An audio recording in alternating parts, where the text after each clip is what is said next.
Everybody, welcome to the Planning Committee meeting for Thursday the 10th of July 2025 at 4 p.m. I have to go through a bit of housekeeping at the start, we always do. May I remind everyone present that this hybrid meeting of the Planning Committee is being live streamed as well as recorded via the internet, and this recording archived for future viewing. Could all participants please mute themselves when not speaking in order to avoid any background noise or feedback when other participants are speaking. If a participant wishes to speak, can they please raise their hand in person if sat in the chamber, or use the remote raise hand function. If a participant raises their hand via the remote function and is not subsequently invited to speak by myself, please could they turn the camera on to indicate or place a message in the chat function. When invited to address by myself, please could all participants ensure that the microphone and camera is on to ensure they can be both seen and heard when actively participating. If this is not possible for any reason, please bring this to the attention of the Democratic Services Officer as soon as possible. Please ensure that all debate is raised verbally and not via the chat function. For the sake of the recording, the chat function may be used to highlight any technical issues and or to grab the attention of myself or the Democratic Services Officer. If any participant has difficulty hearing or being heard when they are addressing the committee, then they should let myself or the Democratic Officer know. And so please could I welcome all committee, non-committee elected members, our officers, public speakers, residents, and also to anyone watching the live meeting broadcast. So we start with apologies for absence. I'll do that after apologies. Councillor Johnson.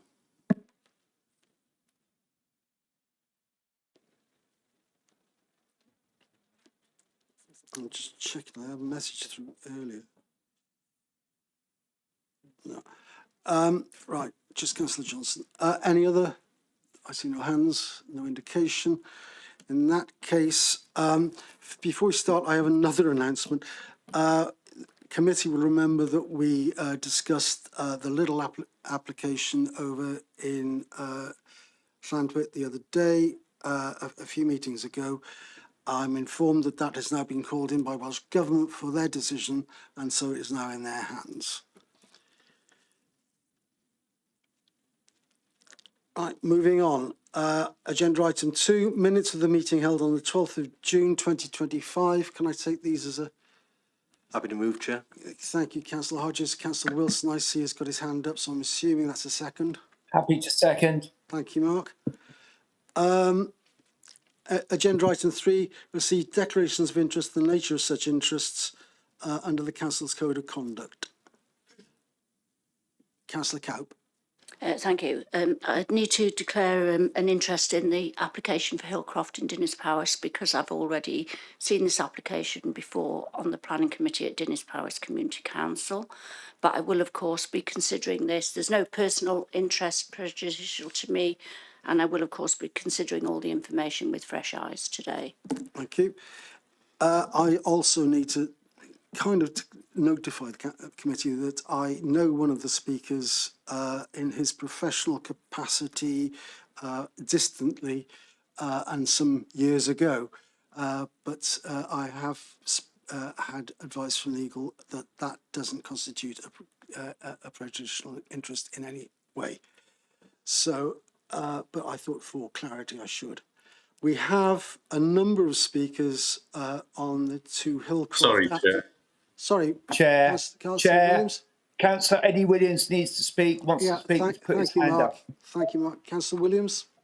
Sorry, Chair. It was a bit slow going up. It's referenced the application 2025/0033, the RG3, which is the land of former legal control school. As I said on previous when we discussed the application, whatever, I am a member of the Town Council and also a Vale Councillor. I'm a double-hatted, but I am able to speak and vote. Thank you. Thank you, Councillor Williams. Have I missed anyone else? No. Right, as I was saying, we do have a number of speakers this afternoon. There are 6 speakers, members of the public speaking on agenda item 2024-00846 FUL Hillcroft. And we have one speaker for that. And we have two speakers, one against, on the CAC application for Hillcroft. We also have one speaker for the 2025-00487 full land north of Hayes Road, Surrey. He's speaking as the agent. Right, moving on. Members of the committee will be aware that matters arising were sent out yesterday, so hopefully you've all had the opportunity to read those. Agenda item 4, building regulation applications and other building control matters determined by the director under delegated powers. Happy to move, Chairman. Thank you. Councillor Hodges? I'm happy to second that. Agenda item 5, similarly, planning applications determined by the director under delegated powers. Happy to move, Chairman. Thank you, Councillor Hodges, and again I'll second. We move on then to agenda item 6, which is appeals. And Liam Jones, I'll ask you to address this, please. Yeah, thank you, Chair. Just take you through the appeal decisions and new appeals received. So since the last time, there's been 3 appeals received, all those written representation appeals. One for a new dwelling in St Nicholas. And the other 2 then a sort of joint appeal in relation to an orangery extension in a Berthen. In terms of appeal decisions, there's one in your papers there. It was a delegated written representation appeal in connection with householder extension in Dinas Powys. It was a side extension, a wraparound extension. The appeal was allowed. It's a disappointing decision. If you read the decision and the summary, essentially the inspector acknowledged the harm from the extension upon the neighbouring occupier by virtue of a loss of outlook, which was the concerns officers had during the application. But then in summing up, took account of the appellant's contention then that they could develop a scheme under permitted development rights. And the inspector gave a lot of weight to that in coming to a decision to approve the decision. So it's something we don't quite agree with, but we will take account of the decision and look at it in terms of how we approach future applications. But yeah, just that one decision there. Thank you, Chair. Thank you, Liam. Are there any questions or comments from members of the committee on the report? No, I see none. Therefore, I move we note. Seconded in the chamber. Thank you. Moving on then to agenda item 7, trees. These I think are all for noting, so I move we note. And again, seconded in the chamber. We come now then on to the planning applications. The first one being 2024-00846 full, which is the first one of the Hillcroft applications. And if Steve Butler, if you could present the report, please. I can indeed. Thank you, Chairman. Hopefully you can all hear me. So just firstly, 2 matters arising notes on this application. One from Dr. Hannah Reeves raising further objections. We've also had correspondence from the agent in relation to an agreement to change the wording of condition 1, which relates to the implementation of the planning permission. Hopefully members have seen that has been circulated. If we could just have the slides, please. So whilst the slides are coming up, if we could just go on to the first slide. Okay, so the site location itself it comprises of a 5-bedroom detached property known as Hillcroft, which is located within the historic centre of Dinas Powys. The property is located and directly fronts onto Hayler Cowell, which links High Walls Road to the west to Mill Road to the east. The property is situated within the conservation area and is identified as a county treasure.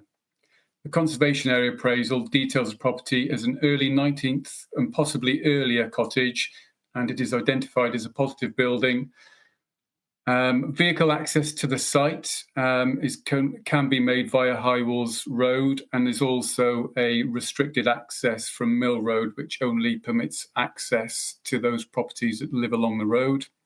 If we just have the next aerial photograph, just for a little bit of context, so you can see the site in the middle of the image, and you can see High Walls Road to the west, and you can see Mill Road to the south.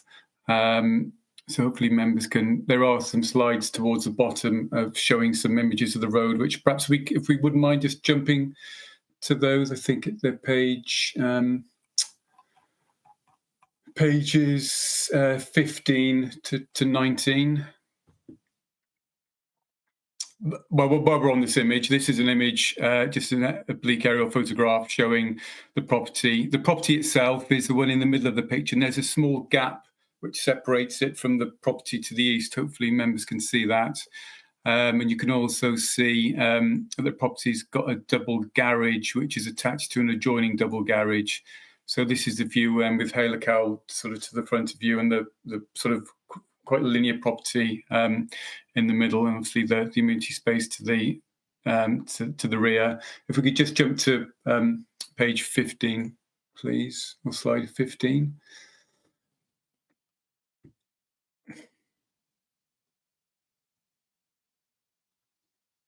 Okay, that's it. So that's a view down from the top of the road, pretty much near the kind of junction with High Walls Road, looking down. So the property you see on the right is not the property, but you can see a sort of drain pipe in the middle of the picture. That the property beyond that is the application property. So if we just go to the next slide, shows the view up.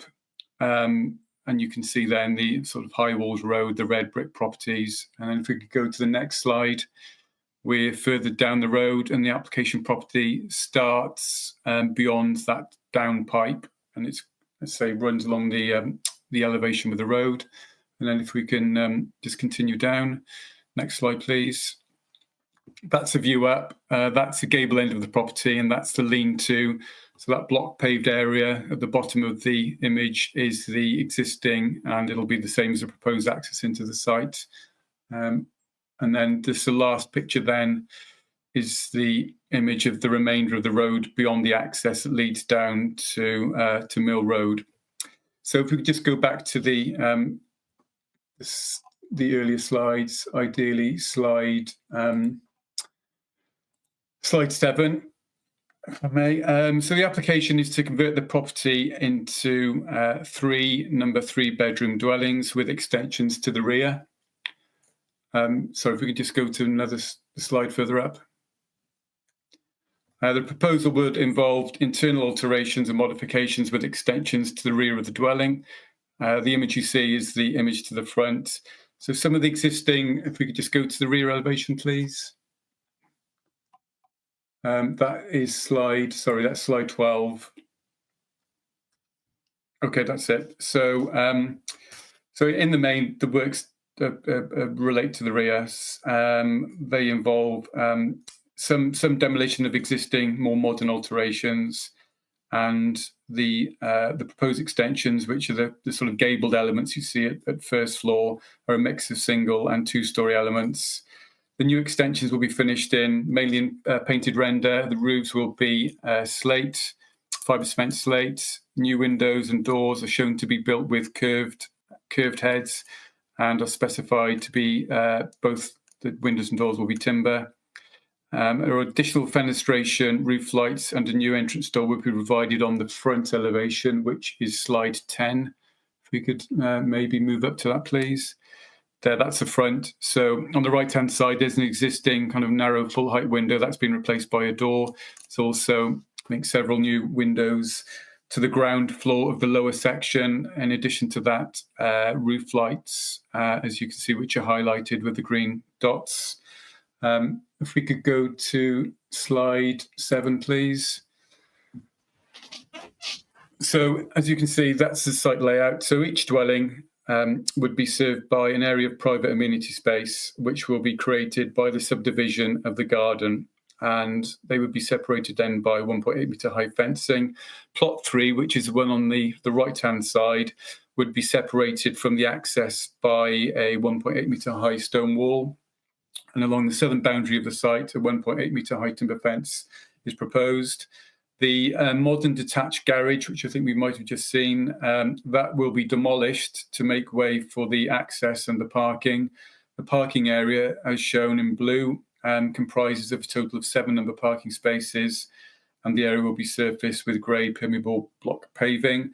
There is a separate conservation area consent, which is before yourselves. That just relates to the demolition of the garage, so that requires a separate approval. So just in terms of a bit of history, members should be aware that a previous application was refused for a very similar form of development. That was on the grounds of the impact on the conservation area, overlooking lack of information to assess the impact on protected species and also affordable housing provision. Maybe if we could just go down to the next slide, please, on the proposed ground floor, just so members can have a look at that, that sort of internal layout. So this is a resubmitted application. Again, it's now proposing to retain the lean-to extension, which is shown on the photo. The removal of that previous lean-to, which was a historic part of the building, was a reason for refusal on the previous application. So by virtue of its retention, officers are of the view that that element, which was part of the previous refusal, is now acceptable. So the layout has also been amended. If we can go to the next slide, please, the first floor, where the proposed window, which was, I believe, proposed where you see study 2 at plot 1, an additional window was originally proposed to be shown in that location, which would have considered to cause harmful overlooking. So the 2 windows that you see on plot 1 are existing windows. They currently serve the property, albeit it's a hallway. Obviously, whilst they are now serving bedrooms, from a planning point of view, those internal alterations and internal modifications could be undertaken without permission. So the current application has now been supported by a BAT report, and both NRW and the council's ecologist have commented on the findings and considered the report as acceptable, and that the proposal would not have a significant and harmful impact on the protected species. A protected species licence is actually required, and which it will be secured. That's a separate process, but we do have an informative on that to secure that. So the final reason for refusal of the previous application was in respect of Section 106 and affordable housing contribution. So this application, a viability review has been submitted with the current application, and that concludes that the scheme would be unviable and a contribution would not be made. This review has been independently assessed by chartered surveyors who agree with the conclusion. Therefore, in line with the process as set out in the Council's supplementary planning guidance, it's considered that this would not be reasonable to require a contribution. Just in relation to, if we could go back to slide 7, please. So in terms of parking and highway safety, this is a concern raised by a local member and certainly by residents. Just to sum up the assessment, the previous proposal was not refused on parking and access issues, and the current proposal is for a similar development. The council's highway section did not object to the previous application. However, they have raised concerns in the current application that there is insufficient parking on site that could impact on highway safety. In assessing the current application, the use of the access road by 2 number additional dwellings and as previously identified by the council's highway section as recording good overall safety data, it is not considered a significant enough reason to warrant refusal. The provision of at least 2 number parking spaces per dwelling in this edge of centre village, close to shops, services and public transport links, is considered an acceptable level of parking. Members should note that Planning Policy Wales and the Council's Parking Standards SPG support a reduction of the maximum standards for sites in such locations. Therefore, the proposal would be considered acceptable in these terms. In all other matters relating to green infrastructure, impact on trees, biodiversity and ecology, the proposal is considered acceptable and the recommendation is for approval. Thank you very much. Thank you, Steve. We move now on to the public speakers, and there are 6 public speakers against this application. So, under the council's rules, they get 1 minute each, which will be stuck to. The first one up is Hannah Reeves. Please, when you press your button, your minute will start. Yeah, just checking with the Yes, just checking you can hear me. Someone with headphones on, please indicate that you can hear me.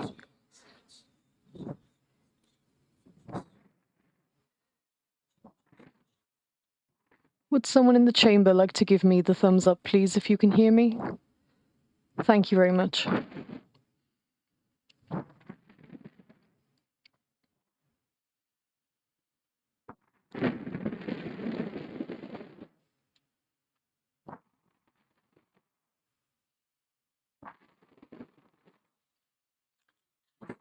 This application does not satisfy the Wellbeing of the Future Generations Act in Wales, described by the Commissioner Derek Walker as one of the most ambitious acts in the world. It notes that every public body has a duty to defend the well-being of future generations.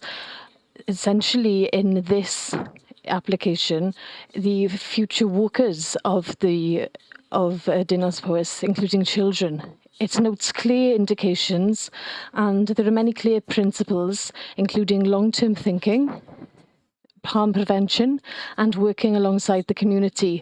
This application threatens the future of Hillcroft as a national and county treasure, which would turn Hale Cowl, which is a peaceful walking route in a conservation area, into a very disorganised and dangerous place.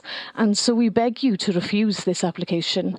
It seems that breaking this act would be broken in any judicial decision. Thank you, Mrs. Reeves. You actually went over your time slightly. If you just hang on there a moment, and I'll ask if there are any points of clarification from any members of the committee. Councillor Payne.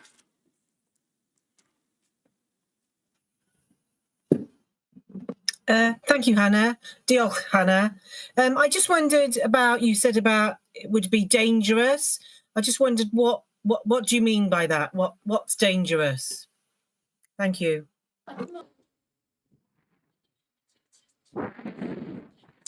For people to walk up and down, and children, babies in pushchairs, old people, and a lot of cars who come to visit Hale Cowl. They don't dare come down Hale Cowl because it's too dangerous. There's an access on the top, there's an access at the bottom, but there's also a very dangerous access right in the middle of the hill. And I watch people all the time trying to come in and out of that small access. There's a wall right opposite, and they take ages and ages and ages. And if anyone drives up the hill and a car comes down the hill, I saw it this morning, one car has to go back down to Mill Road on a very steep bend, and it could be a fatal accident there. Thank you, Mrs. Jones. I can confirm it's a very, Mrs. Reeves. Sorry, I can confirm it is a very narrow road, but there have been no accidents. That's because not many people use it. So the next speaker now is Mr. Burke. You're online. Do we have you there? Mr. Burke? John Burke? Yeah, it's coming on the chair. Okay, again, you have 1 minute. Oh, come back. You have 1 minute. Right, Mr. Burke, can't hear you. There's no audio at the moment. Can you just try and come on again, please? But I don't want to start the time too early because I lose my minute. So, Burke, if you come online now, your time will only start when you start to speak. okay, thank you. We all have a duty of care to protect our green spaces, and particularly in a conservation area. Once these are gone, they are lost. Since the developer has moved into Hillcroft, we've seen a complete decline in the wildlife numbers, with no bats or hedgehogs or foxes this summer, and with a massively reduced number of nesting birds and insects. And this must be a result of the already parts of destruction of the habitat and multiple nuisance and noxious fires that we've seen. This development presents a massively increased security risk to all those backing onto it, and it now gives open access where there previously was none. Our private and enclosed garden will be completely overlooked by this development. And on a very personal level, this degree of overlook will severely impact the dignity and privacy of my severely disabled son, for whom the garden is a haven of peace. We know that this developer is a nuisance developer, and there's been problems in multiple developments. Mr. Burke, I think you're speaking out of turn now. I don't think that this is relevant to the application. Are there any points of clarification then for Mr. Burke? Councillor Payne. Thank you, Chair. Thank you, John. I just wondered, you said a decline in the wildlife, and I didn't quite catch it. A decline in the wildlife because of? Me and many of the neighbours sit out in the gardens of an evening watching for bats and other wildlife. This summer there has been none at all, and this is since there has been proposed remedial work on Hillcroft to look after bats. There was also multiple fires last summer during the time that they were doing the bat count, so I really believe that those numbers were wrong. And, you know, I know it's only anecdotal, and when I spoke to planning, they're like, oh, well, have you done had an observation? But it's not just myself, it's all the neighbours have said exactly the same thing. What was once there is now not. And once it's gone.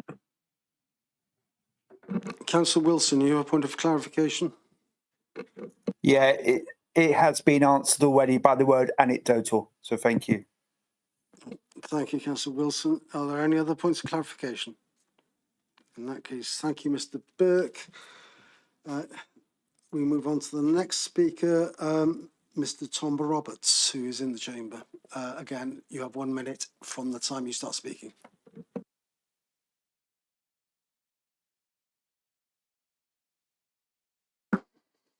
Chair, members of the committee, I strongly object to the proposal due to serious road safety concerns. Hale Cow is a narrow, unlit rural lane with no pavements in places and reinforced stone walls, offering no safe space for pedestrians or cyclists to move out of the way in a safe position to avoid injury. This historic route has been used for hundreds of years and is still relied upon by locals, dog walkers, ramblers and school children. The development would require up to 9 vehicles with 3 additional cars spilling onto a single track lane of Hale Cowle itself. This would worsen the already hazardous junction at Mill Road, located on a blind bend on a hill where the risk of collisions is high.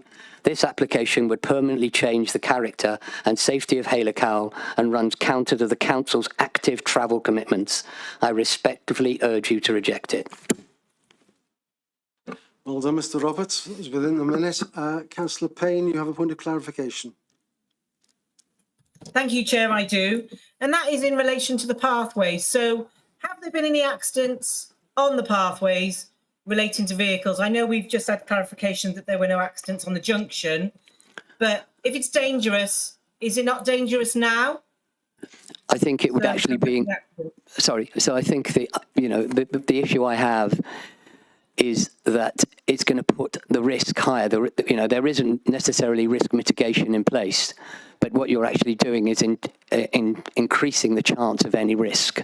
Additionally, what I've also discovered is that it's one of the issues is that vehicles using GPS, actually, if you're trying to get to the golf course or to, I've forgotten the name of the road, High Avenue, Howells Road, they actually take you up Hale Cowle.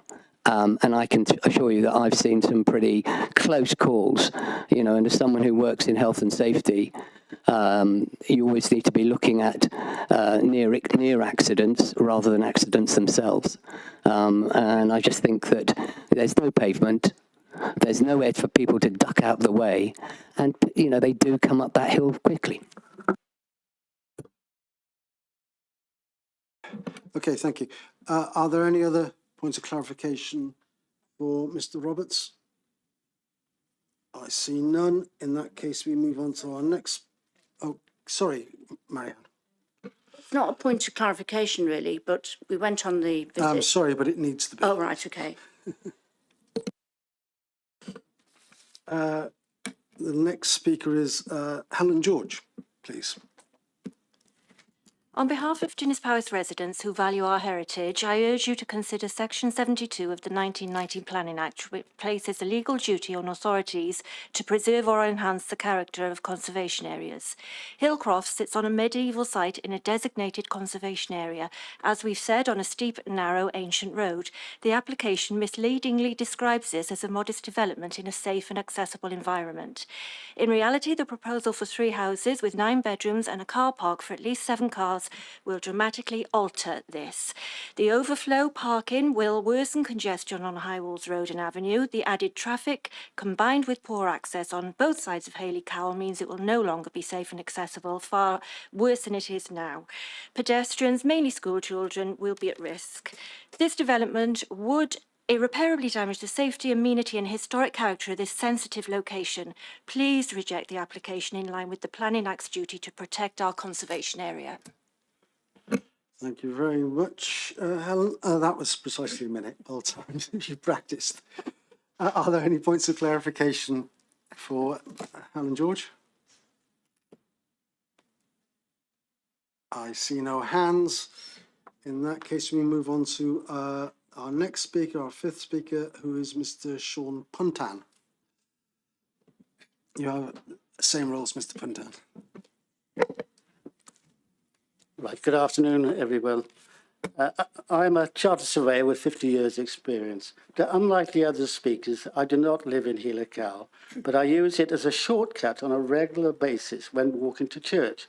I'm here to object to the proposed development at Hillcroft on Hillcow, not out of resistance to change, but because this is a conservation area and we have a legal and moral duty to protect it. Under Section 72 of the Planning Act, any development here should preserve or enhance the area's character. But what's proposed, 3 large extensions and a parking for 6 cars, is more like a mini housing complex. No exaggeration. It's not a modest development and it doesn't fit the setting. Hillcroft is a piece of living history. Local tradition says it once housed the craftsmen of Dinas Powys Castle. The lane is still used every day by residents as a quiet, safe route through the village. That's your minute, Mr. Puntan, I'm afraid. All right, okay. And Helen, could you switch your mic off, please? Are there any points of clarification for Mr. Puntan?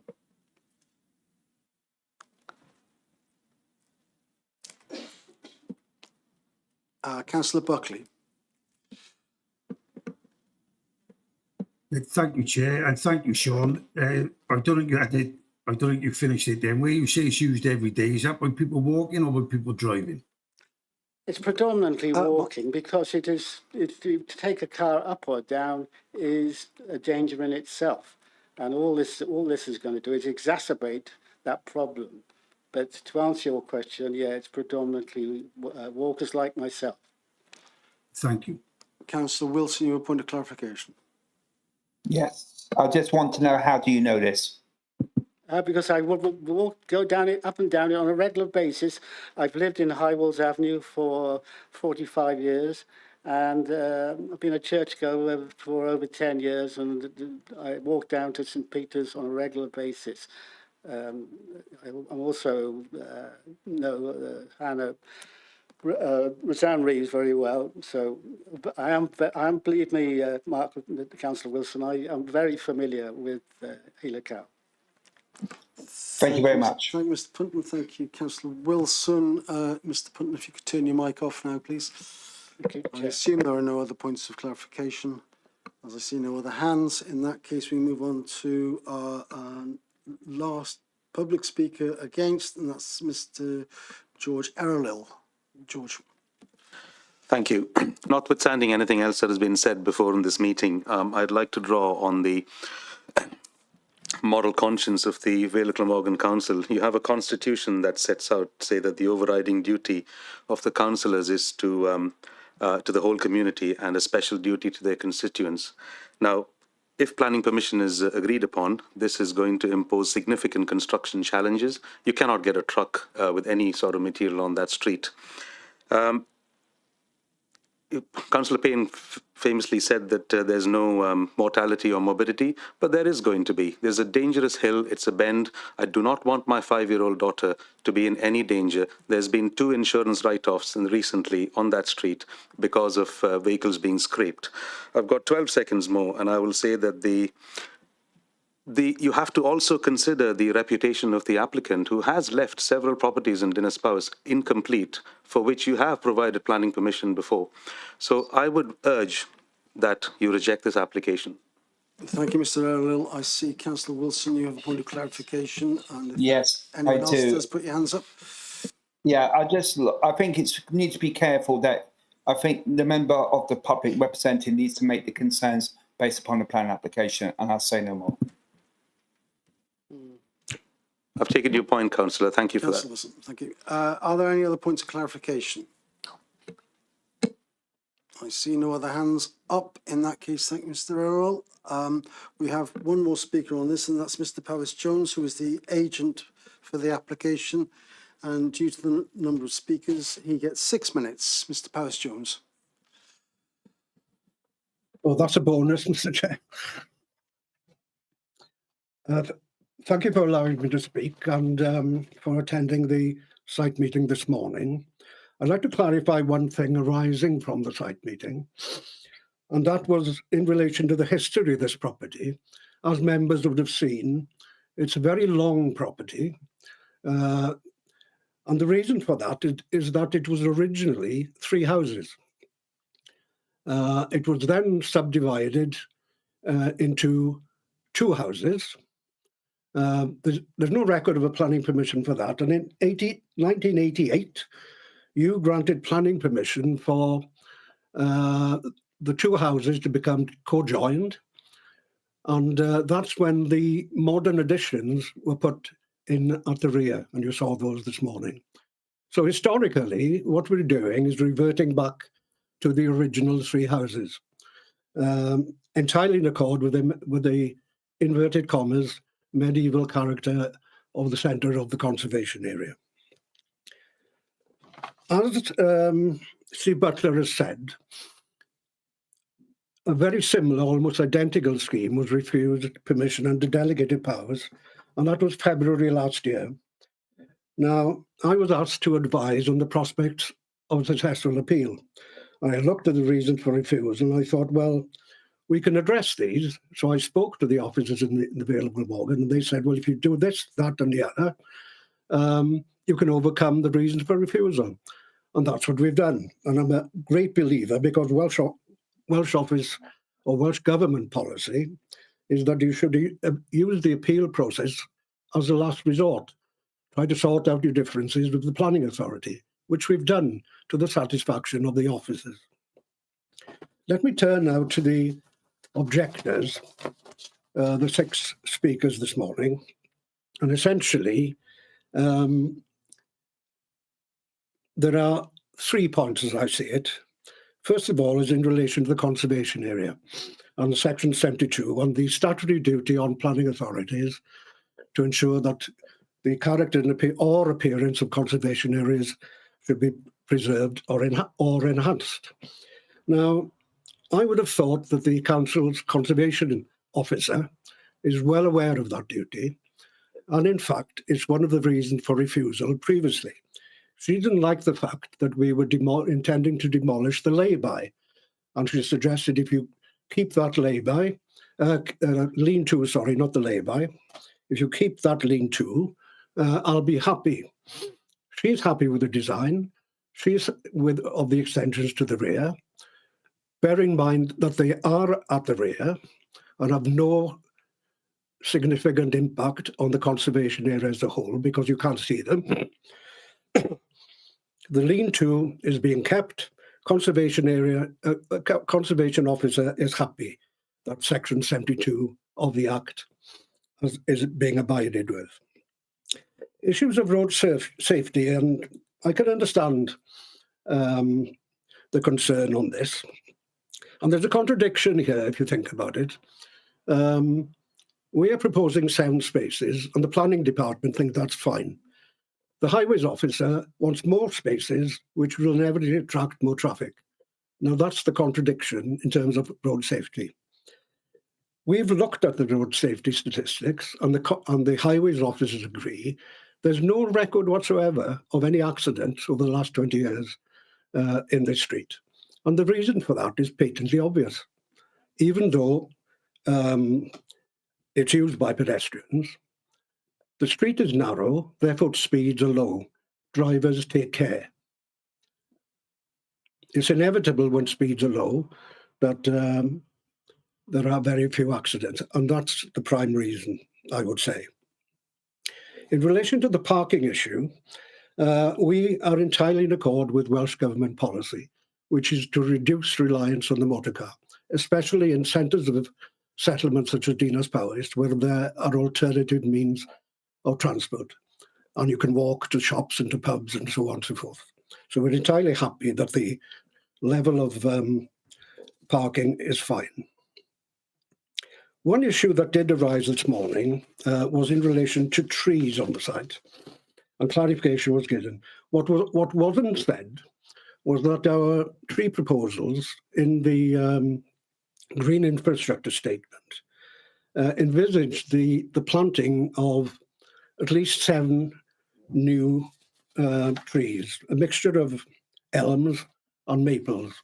Now, one of the conditions in the recommended conditions in the planning officer's report relates to the planting of trees and an agreement on that. But we propose more than sufficient replacement planting. With regard to the trees themselves, there's a condition survey which has been produced, and the only one condition which we all saw, which is a ginkgo, which is classed as being of moderate quality. Members saw that its roots have been cut in half, essentially, by a retaining wall, and that's long and historical. Nevertheless, it's been classified as moderate quality. But there is a replacement scheme in being. I urge members of the planning committee. That's your 6 minutes, I'm afraid, Mr. Powys-Jones. It does fly.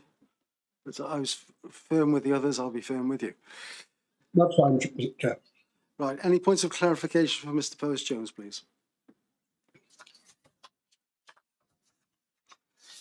I've seen. Oh, Councillor Stallard. Caris? Yes, hello. I'm glad you've raised the subject of the trees, because that was going to be something I wanted to talk about as well.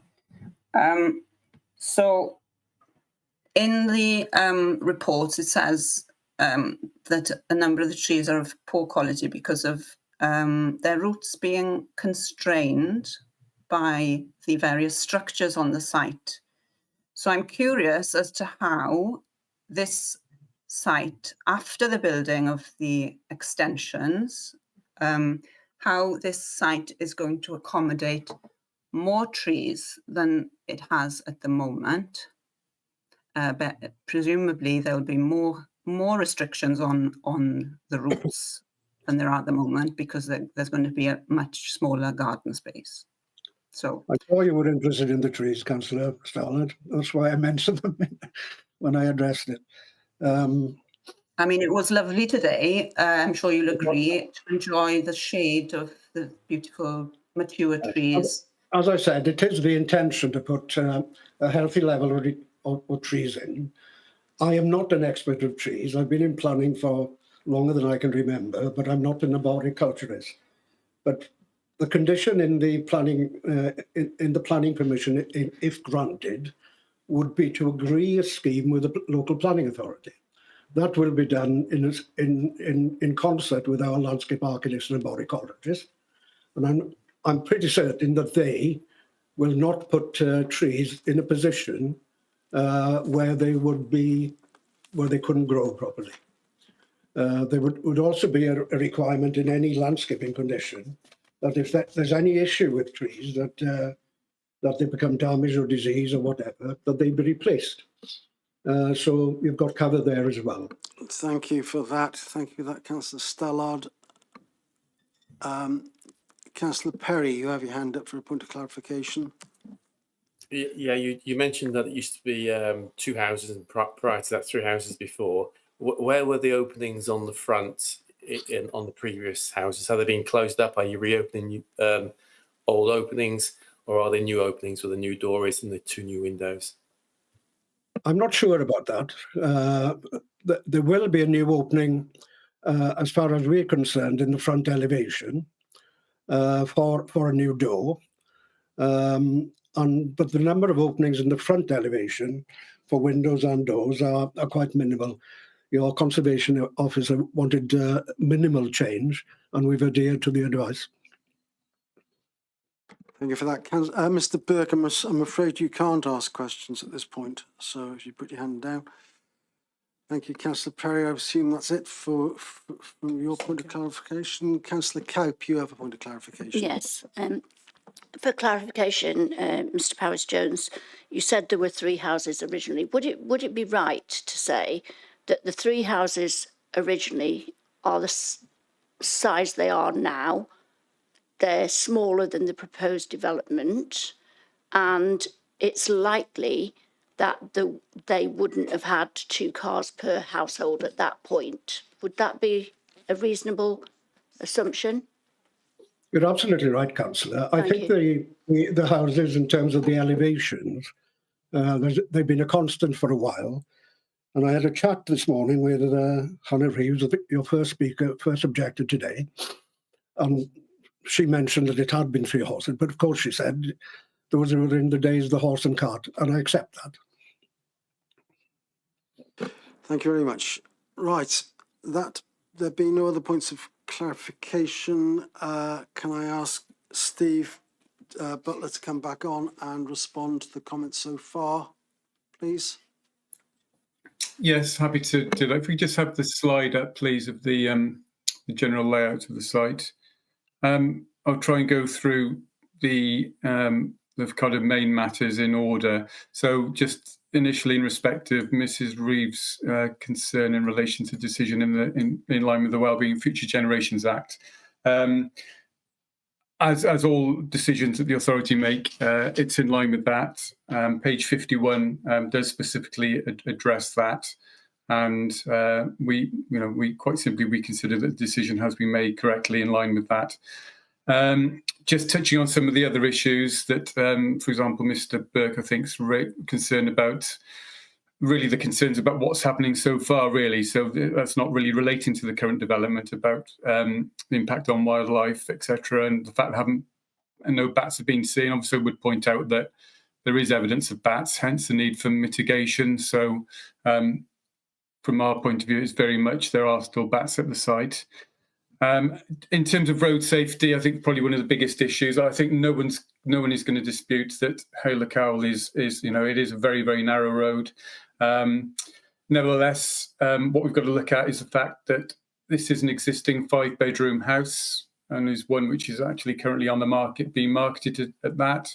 It's got a double garage, if not a garage where you could fit 3 cars in by looking at it this morning, plus potentially 2 spaces to the front of that. So in terms of, the existing situation, there could be, reasonable traffic generation for this as a single house. As Mr. Jones has said in relation to the proposed parking, so that the Highway Authority, do feel it's under provision, but we as planners feel that 7 spaces is acceptable. So the more spaces you provide, the more you are encouraging traffic down that road.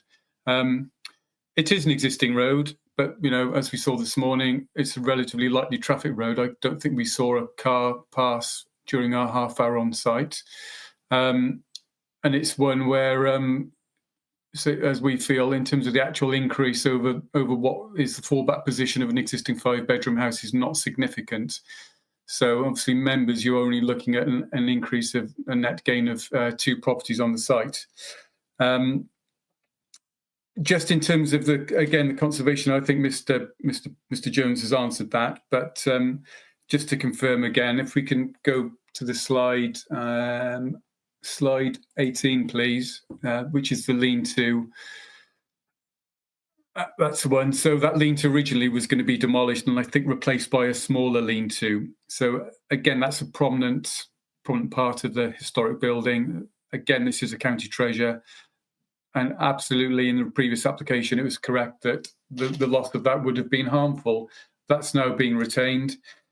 We probably even argue enhanced by the removal of the more modern projecting roof lights and replaced by flush-fitted roof lights. So from our point of view, retaining that and actually probably enhancing its appearance is one that addresses our concerns. The Council's Heritage Planning Officer on page 40 of the report concludes that the proposal does not cause harm on character of the conservation area or the locally listed building. So we think, that issue has absolutely been overcome.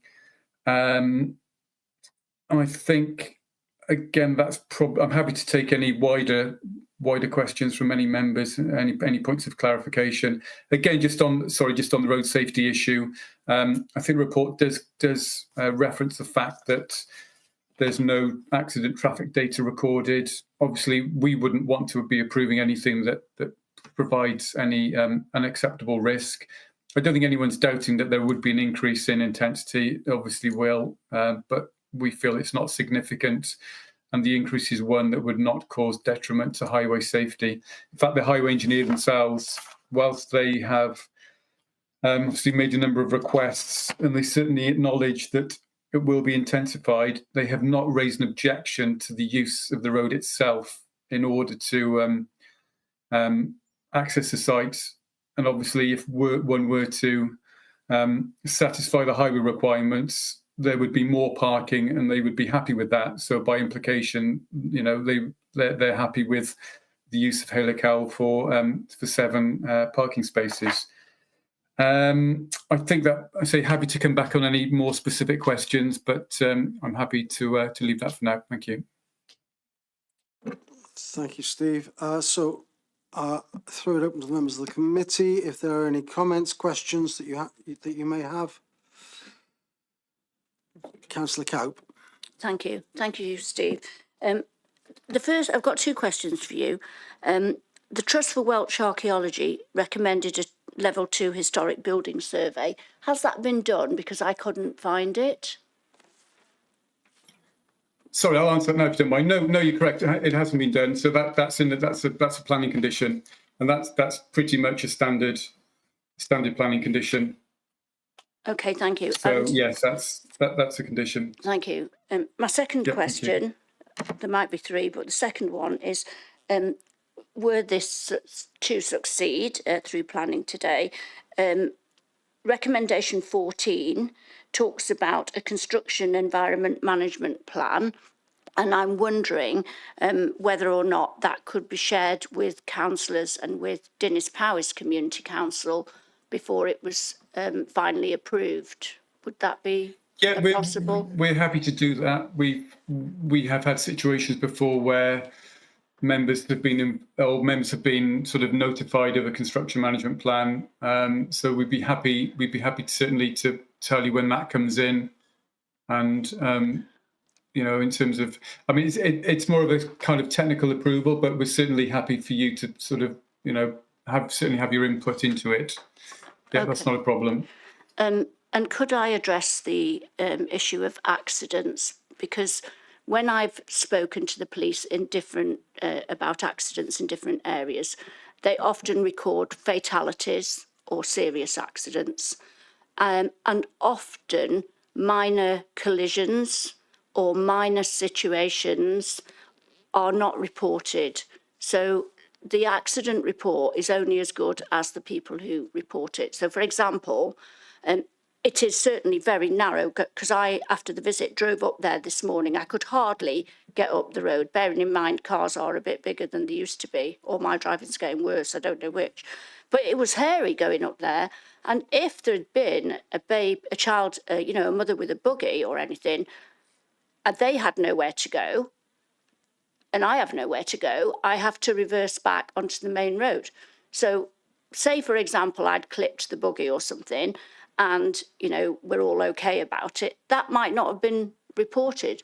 So reports of accidents actually may not give us the whole picture of how dangerous or not this is. But I understand we have to go with the facts we've got. I wouldn't disagree with that, and I assume that the accidents are sort of major accidents that would be reported, and your usual scrapings and things like that, and let's call it near misses, wouldn't be recorded because they're not accidents. But again, just to point out the fact that potentially I would say this site could accommodate probably 5 parking spaces at the moment. So we're only really talking about obviously there would be more toings and, you know, coming and goings as a result of 3 dwellings, but it's just that I guess it's the nature of Hale Cowl. It's not dissimilar to the issues we have in many of our historic towns in Lantwit and Cowbridge, where you know you can't, I guess, preserve these places without allowing, you know, appropriate sort of adaptations and extensions. You know, we feel that the balance here is correct with 2 additional units, and there may well be an issue of if it was, you know, another 3 or 4 units on top of that, that the Highways Authority may have felt that the highway network of Hale Cowl wouldn't have supported it. But all I can say is we're not introducing residential use into a street where it never had. There are a number of dwellings that access off Hale Cowl, and it's very much, as we've heard, this road has been used for hundreds of years. So it's an established setup, really, where people, you know, certainly coming from Mill Road, you can only go up there if you're accessing the properties, and I imagine everyone else going down there pretty much lives there. So. Yeah, it is a narrow road, but as I say, from a highway safety point of view, and the speeds are so low, we don't feel that there's certainly not a highway safety ground in terms of Hale Cowl. The only issues that the highway engineer has is in respect to the provision of on-site parking, one which, to satisfy them, they would actually like to see more parking, which would obviously encourage more cars. So, you know, as often as we feel that we've got that balance correct. Thank you. Thank you. I see a couple of hands up. Councillor Payne first. Thank you, Steve. Thank you, Chair. I'm making an assumption here because I notice I do use that cut through, that there is a hard standing opposite, isn't there, with space for 3 cars already. So, and I'm making the assumption that the driveway on the left, the cars are going to drive into there, and most of the activity for these 3 properties is going to be at the back of the building because the doors enter onto the lane.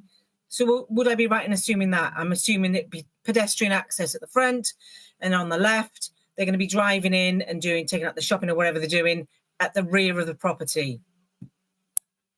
Yeah, I would say, I mean, if we could put the slide up again, sorry. Slide number 7 that shows the access points.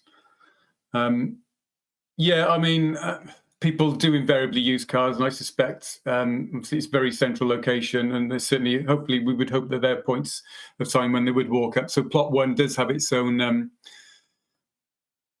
own entrance onto Hale Cowl, and plot 2 has a setback entrance, which is utilising the existing entrance into the house. With plot 3, the only entrance is actually from the parking area. So certainly plot 3 directly onto parking area, and the plot 1. So if you look at it in some sense, it's only plot 1 that is introducing newer direct access onto the road. But invariably, I imagine that most people would, as you say, be bringing shopping, etc., to and from, and I can't say how much that front door in plot 1 would really be used. It might be used a lot. We would hope that people don't probably have cars and they can rely on the local services and facilities. But so, you know, certainly the issue here is there's an option for people, that there's an option that they can use the entrance at the back and via the car park to walk, or if they choose to, plots 1 and 2 could directly access onto Hale Cowl. Thank you. Thank you, Steve. Next speaker I have is Councillor Stallard.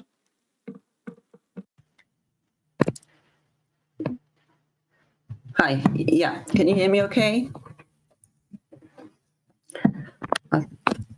Yeah, we can. Sorry.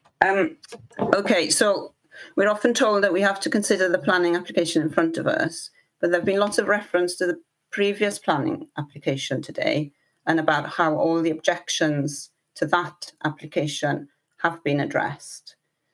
What I would say, having visited today, and I know not every member of the planning committee was able to come this morning, it is not suitable for cars, this road. It belongs to a bygone age. We were all told that we should park on a different road. We were all advised not to drive up Peol Cowl. So I'd like to make that point. But I think for me, so the previous application predated the changes brought in a couple of years ago to do with putting nature first. And we're told that the permanent removal of trees will only be permitted where it would achieve significant and clearly defined public benefits. And we're also told in the reports that there are, 371 odd households waiting for affordable housing in Dinas Powys. And none of these new units proposed in this planning application are going to be affordable units. I think from memory, they're going to be at about, £500,000 each on average, I think. So I'm not sure there is a clearly defined public benefit that would justify the removal of these trees, 3 fruit-bearing trees, and the ginkgo. I'm not an expert on trees, but it was a very nice tree. So that's my point, really. I'm not really convinced that this is in the public interest, to be honest. I don't think the public benefits are significant enough for me to support the application. Thank you, Councillor Stallard. Councillor Hodges, your hand was next. Thank you, Chairman. Can I start by saying I agree with absolutely everything that Councillor Stallard has just said, but I'll take it further. In page 61 of the report, there is a section there on affordable housing. As she said, there is a specified or an evidence need for 371 units, houses, call it what you will, in Dinas Powys. Of those 371, only 2 being 5-bedders. These 3 units will not be by any stretch of the imagination affordable. So therefore, surely there should be a 106 agreement bringing in a level of funding to help us with the affordable housing need. Yet I do not see it, and that again I'm being told because it could render the scheme unaffordable. Well, guess what? It's not my scheme. It's also not this council's scheme. It is a scheme put forward by a planner on behalf of his client. And quite simply, unless we actually get, and if you're going to evidence the need for affordable housing, if we are not going to get any benefit from this, that to me is one major reason why we should refuse this application. As for the parking and driving and safety, that is it's a tiny little road. It's barely a road. I've walked up it many times and I've been very careful about doing it. And in the dark, it's appalling. And if there is no suggestion as part of the public highway that we do not put street lighting in there to help with that, that's another reason I think we need to consider refusal, because public safety should be paramount to us as councillors.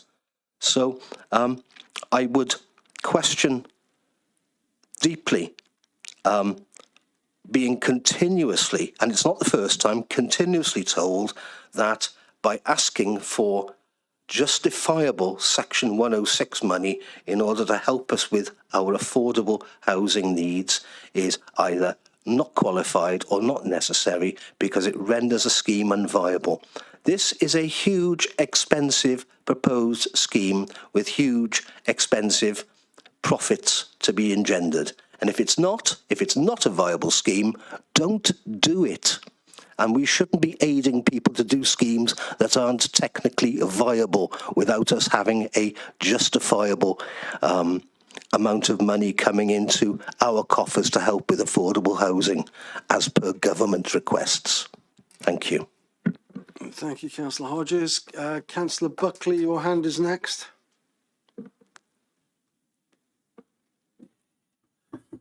Thank you, Chair.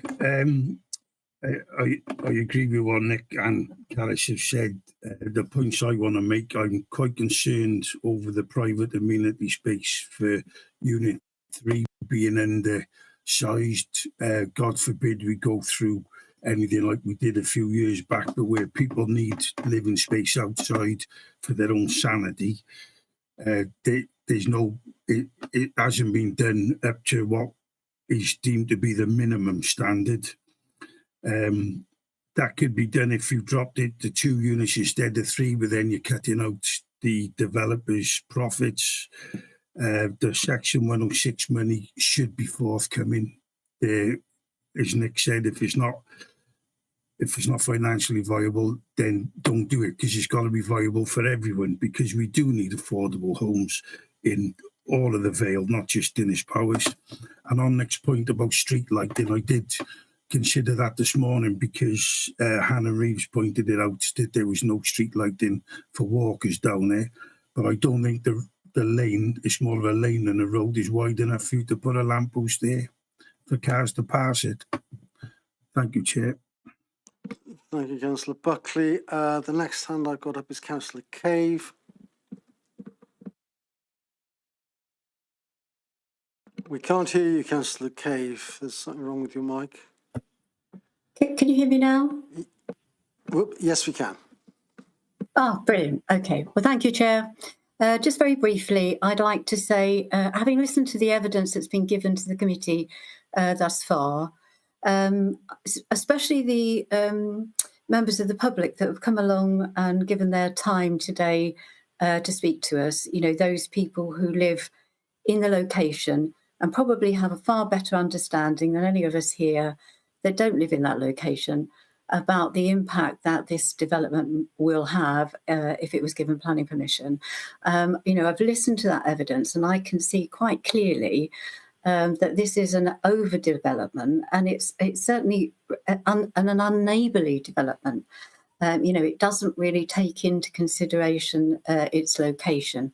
So I would like to recommend refusal of this application, and I would like to ask for a recorded vote.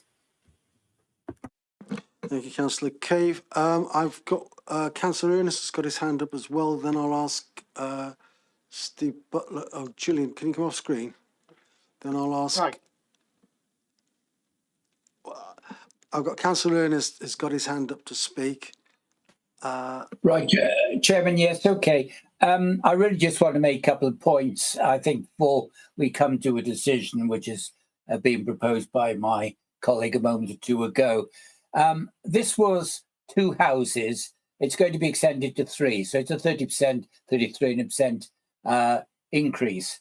It's in a very central location in Dinas Powys. It's well served by public transport. There is, as many members have spoken to, a high demand for housing in Dinas Powys. And we've heard both from the Heritage Officer as well as Highways that they have no real problems with the application. That doesn't necessarily mean to say that it should be approved, but certainly there are many pointers towards approval of this application.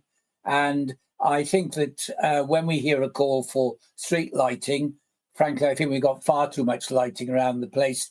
We've got glare and bright lights everywhere. It's rather pleasant if you have a lane where there's actually no lighting and the light levels are low. So I'm not going to propose anything, Chairman, but just make a number of points that I think are in many ways in favour of the application. Thank you. Thank you, Councillor Ernest. Councillor Cowpe, you indicated you want to speak again. And, but before that, can I just check? Councillor Bruce, did you want to speak? My apologies. I was going to second what Councillor Cake said. Okay. Councillor Cowpe. Yes, Chair, I would like to address the committee. I have prepared something, if that's acceptable, please. Yeah. So, thank you. This application, in my view, represents overdevelopment of the site. It would impact on the privacy, peace and everyday life of the neighbouring homes and offers no clear public benefit in return. I would like to share my main concerns about this planning application, which I believe poses a significant and unacceptable risk to both the character and functioning of this very special part of our community. The proposed development is located on what many consider a county treasure, a narrow, unique and historically significant lane. It's a place of real character, regularly used by residents walking to the village, the church and the school. Despite its frequent use, there is no footpath. This is a quiet rural lane not built for high volumes of traffic or the disruption that construction inevitably brings. Sorry, I've lost my place there. The lane plays a crucial role in the distinctiveness of this area. It offers not just access, but a sense of place with a highly visible street scene that reflects the historic and architectural context of our village. Any development that disrupts this is not just an inconvenience, it's a loss of our heritage. The Trust for Welsh Archaeology has recommended that a Level 2 historic building survey should be carried out. This is important as it would document the historic value of the location and help ensure any future development is done sensitively. There is no evidence that this survey has been done, that's been confirmed, and this alone should warrant a delay or refusal until this assessment is available. Now, I'd like to turn to access. As members will have seen this morning, the proposed access road is very steep, narrow, lacks passing places, and is not one way. Adding construction traffic and then potentially more residents and vehicles is simply unrealistic and unsafe. There are existing garages accessed off this lane, garages which may be obstructed or restricted as a result of this development. Neighbours have already raised serious concerns about their ability to safely access their home during construction and beyond. Their concerns should carry real weight in this decision-making process. I was surprised to read that the Vale Heritage Planning Officer considered the application to cause no harm to the character of the conservation area. From what I and many others see, the proposal threatens to significantly alter the character, use and appearance of the lane and by extension the wider conservation area. Access for building materials themselves represents a real risk. How will materials, equipment and construction workers reach the site without causing congestion or damage to this narrow lane and its surrounding? This is not a detail, it's a fundamental obstacle. And now I want to raise the issue of parking. According to the Highways Department, concerns about shortfall in parking spaces remain. These are clearly detailed on page 41 of the planning report, where many points are made. Members will note that the application, I'm telling you, Windows 11 shouldn't do this. Sorry. Members will note that the applicant was invited to provide a 3-day parking survey and declined. This speaks volume to me. A development of this scale without this should not go ahead. Next, Without adequate parking, it only increases pressure on the lane itself, but also on nearby streets and affects local amenities such as churches. Moreover, there is no Section 106 contribution associated with the development. If there's no funding for local infrastructure, community improvements or offsetting measures, then what is the benefit to the public? Without this contribution, one must question the financial and community viability of this proposal. Welsh Water have stated that no surface water or land drainage will be allowed to the public sewer, so where will the water go? The increased hard-standing areas will reduce the ground's natural ability to absorb rainwater, increasing the risk of runoff and localised flooding. This isn't just a theoretical risk, it's a real environmental concern for the surrounding properties. To conclude, I would like to refer you to Planning Policy Wales, specifically Chapter 6, Distinctive and Natural Places. This states, there is a strong presumption against the granting of planning permission for development which damages the character of an area to an unacceptable level. This presumption can only be overridden in the favour of a development considered desirable in the public interest. I respectfully argue that this application fails on both these tests. It is not desirable and it is certainly not in the public interest. And for these reasons, I feel that this application should be refused, and I again request a recorded vote. Thank you. Thank you. James, you have your hand up as well. James Doherty. We can't hear you, James. I know it keeps moving. Councillor Cap, can you continue? Oh, sorry.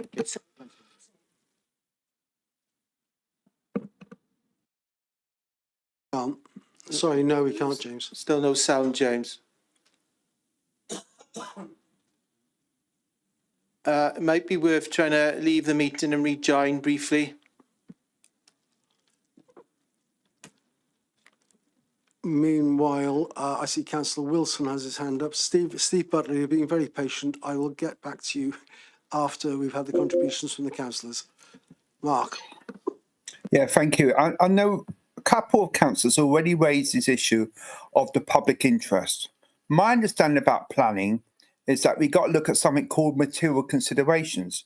I'm going to ask a question. Is the public interest a material consideration? Thank you, thank you, Mark. In that case, James, are you back with us? Hello, can you hear me now? Yes, we can. Go ahead. So, sorry, I had to drop back off and come back in. The point I was going to raise is in relation to Councillor Coe's motion to for a vote on refusal. If we're going to vote on that, we need to understand what the specific reasons for refusal are. I'm not sure they were very clear, and we could just do with those being clarified. Thank you, James. I'll ask Councillor Cave to consider that while we listen to... Oh, Councillor Perry now has his hand up. Yeah, Councillor Cave, if you can consider how you want to rephrase the motion for refusal, and I'll get back to you. Can I ask Councillor Perry to come in on this first? Hi. I'm going to start coffee now, sorry. Right. It's a great time. In terms of the accidents, the police are doing their reports and keep records of accidents where people are killed or seriously injured. So that's why nothing would be showing on such a small street, we would hope. So there may well be, as someone mentioned, a couple of scrapes along the way, but they would not be recorded because it's only when you've got these serious accidents that they get recorded. And even then, recording isn't always accurate. I've watched with great interest, and I think Anthony, Ernest and I are probably very aligned on this, and it's really interesting what we've heard today. Openings is one of my concerns. It's very subjective, and I could go either way on it. There are a couple of extra openings. A window's been replaced by a door, and a couple of ground floor windows have been added. Now, does that have significant impact on the appearance of that lane where you walk down a single track road? Potentially, because we've had an instance in Bombleston where a wall is preventing a development. So it's kind of interesting, as always. I'm a little bit on edge about the additional hard landscaping, because effectively we're not providing a driveway but a small car park in order to provide the parking for the three dwellings. There is need for open market properties as well as affordable properties, but I do understand where Nicky's coming from, and that we're not here to basically enable people to make profit. We are here for planning matters, and if people make profit along the way, then so be it. But our primary objective is planning and not to enable people to profit from housing. So I am normally the guy who would most likely go against officers. I am definitely still sat here very much on the fence. It's one of the hardest ones I think we've had in 3 years to balance out.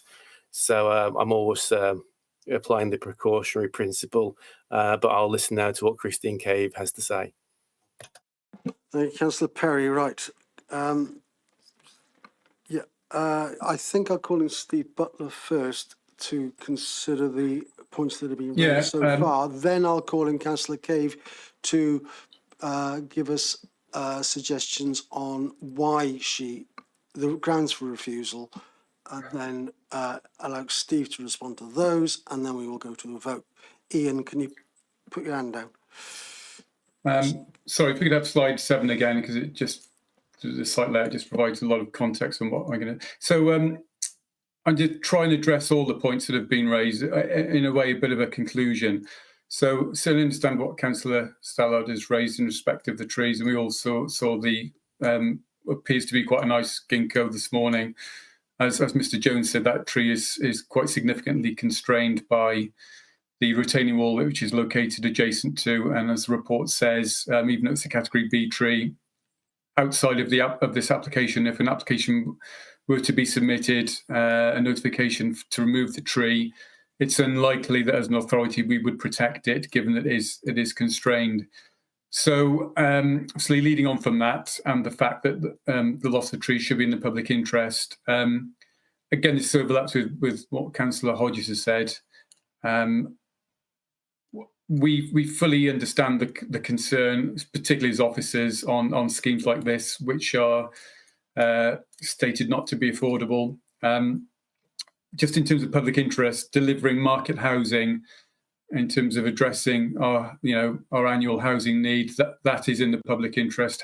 Providing housing is certainly sustainable housing in sustainable locations, particularly one that, in terms of sustainability, is being delivered pretty much by a change of use and not new build on a greenfield site. So we've got to have some regard to that. Again, just on the 106 side, the applicant, they've gone through due process. And what we can't do is to refuse an application just because we're frustrated that the developer's not making the profit or not making enough profit to then provide any contribution. The system is there, the guidance from Welsh Government and the Affordable Housing SPG and the Planning Obligations SPG fully recognise there are situations like that, and we've all heard about increased build costs, etc. It's safe to say that this has been reviewed independently by a chartered surveyor, and in fact, I think it was something like 800,000 deficit. The chartered surveyor didn't think that was appropriate and felt that the values of properties were being underplayed, and I think it concluded it was more in the region of, I think, something like 400,000, but certainly still a significant deficit. And we believe it's as I've said before, the property is on the market, and it's almost a case of getting a consent for 3 dwellings is going to sort of minimise those losses.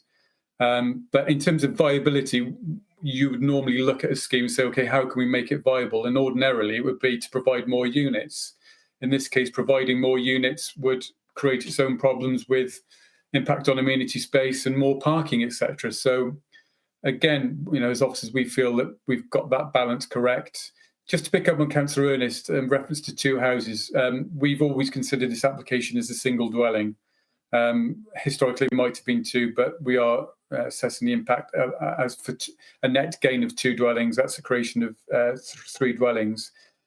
Just to pick up on some of Councillor Coates' sort of concerns, again, just in terms of the impact on the conservation area, I can only again emphasise that the conservation officer is happy with the scheme, again subject to conditions. The impact on Hayley Cowell when approaching from the High Walls roadside, we're talking about several windows to the ground floor, roof lights which you wouldn't really see, and also a door in place for full height window. The changes would be more apparent when you're looking into the access, when the garage is demolished and you sort of see into the parking area. But equally, that garage could be demolished subject to a conservation area consent, and that hard standing retained for parking, which would pretty much create the same layout that you've got for spaces 4, 5, 6, and 7. So the spaces kind of tucked behind the 3 spaces suggest wouldn't be readily visible. And to some degree, those would be screened by the new 1.8 metre high stone wall at the side of plot 3. Just keeping with plot 3 and the concerns raised by Councillor Buckley on amenity space, yeah, there is a shortfall. It should be, I believe, 80 square metres, and we've got 62. So, yeah, there is a shortfall there, but we feel that the provision is acceptable. It's providing private usable amenity space. There's provision for cycle parking. It's not, I mean, this is probably quite a good example where 2 of the units are meeting the standards. And in terms of range and choice, it's quite good. For example, someone picking up might be an elderly couple. They may well want a smaller garden. Not everyone wants a garden of a certain size. So I think having that range of choice of garden sizes is actually quite a useful thing. So just to note that the 2, plots 1 and 2 do meet the standards. Again, just vehicle safety. Say highways haven't raised an objection in relation to use of Hale-a-Cow. Just say the parking provision, and I know they have requested a parking survey. But again, as officers, we considered that, and we did speak to them about that. And whilst certainly they maintain their position on the parking survey, we feel that if anyone were to visit the site, particularly visitors, and if there's not a space within the property, that they can continue down onto High Walls Road, where, as I saw this morning, there appears to be capacity. This is a village centre location, so on-street parking is often at a premium, particularly in areas where there's quite a historic layout around the square. Again, the building recording, again, you very, very rarely get that up front. That's always by standard. That's submitted by way of condition. Just in terms of drainage, the concerns have been raised there. So that would be subject to separate approval by the sustainable approval body, which is called SAB. So they would deal with that drainage. Again, that's now a separate, surface water drainage is a separate matter taken outside of planning. Just on the street lighting, yes, I mean, I note that there's no street lighting in Hale-a-Cow, but for example, if street lighting were to be provided, I'm sure there would be comments from the neighbours who lots of those houses do abut Hale-a-Cow itself in terms of any light pollution. So I'm not saying it's a solution to promote lighting there, but all I would just confirm is that it's an existing route used by, there's quite a good number of dwellings down there. So they've all seemed to have managed thus far in the last 100 years or since street lighting's been created without street lighting. I'm sure if it was needed, there could be some opportunities to place them on the properties themselves, but that's something that appears not to have been particularly looked at from highways or something that's actually been demanded. So that's certainly nothing that the highway engineer has identified. I think I'm starting to probably repeat myself now, so unless there's any more questions, I'm happy to leave it there. Thank you, Chairman. Thank you, Steve. One other point, though, that I think hasn't been raised, and that's in the late reps matters arising. We've talked about condition 1 and the changing of that from 1 year to 2 years. Stephen. Yeah, so I say this is in connection with the viability. So whenever a viability appraisal is undertaken, it's obviously based on the value of the development at that certain time, and it's also based on the construction costs at that time. So where there is viability, we want a developer to start development kind of as a matter of urgency, really, to ensure that those figures that we've been quoted are kind of still relevant. So, say members might probably aware that ordinarily you could have 5 years to start. So, in this case, with the standard condition would just be 5 years, in which time the property prices could significantly increase, equally as could build costs as well.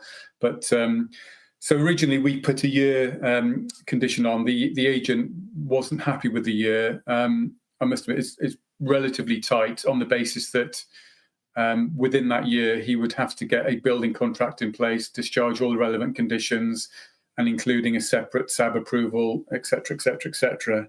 So the conservation area consent application, he felt that the progressing bit was constrained by the conservation area consent application, where the draft condition 3 requires a contract to be in place to ensure that the development that takes place actually does take place ahead of the demolition of the garage building. So even though we're going to get onto that in a minute, officers are of the view that the building, the double garage itself, is not of particularly it's a modern garage, it's not of any merit. So if that garage was to just be demolished and no development take place, that's acceptable.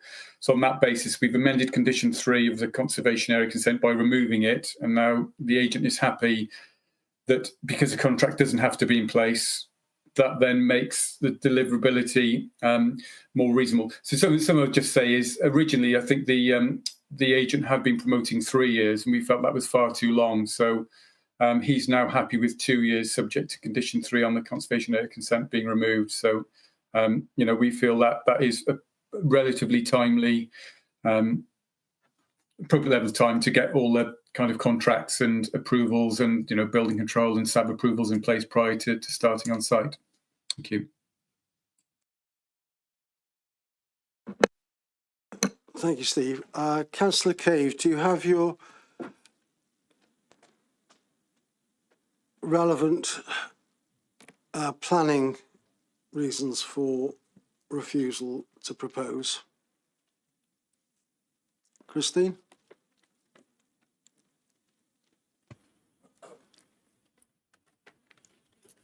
Hello, Thank you, Chair. Yeah.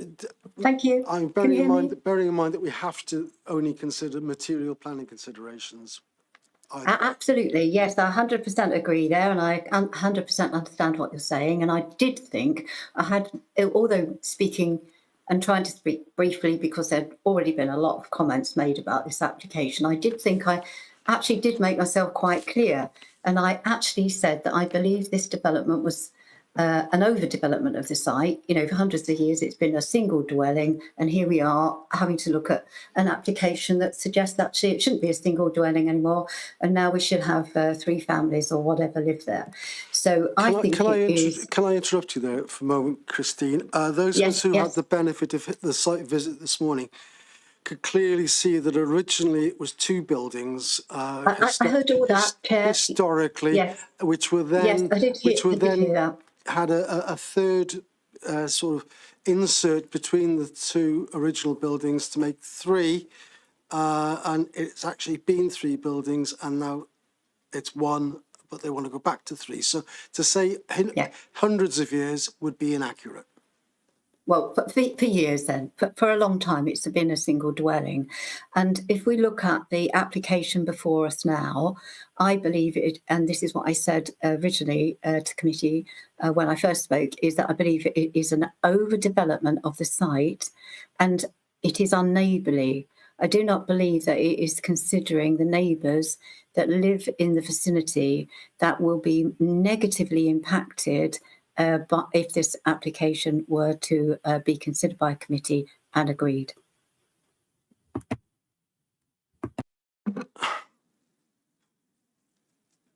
Yeah, Nick.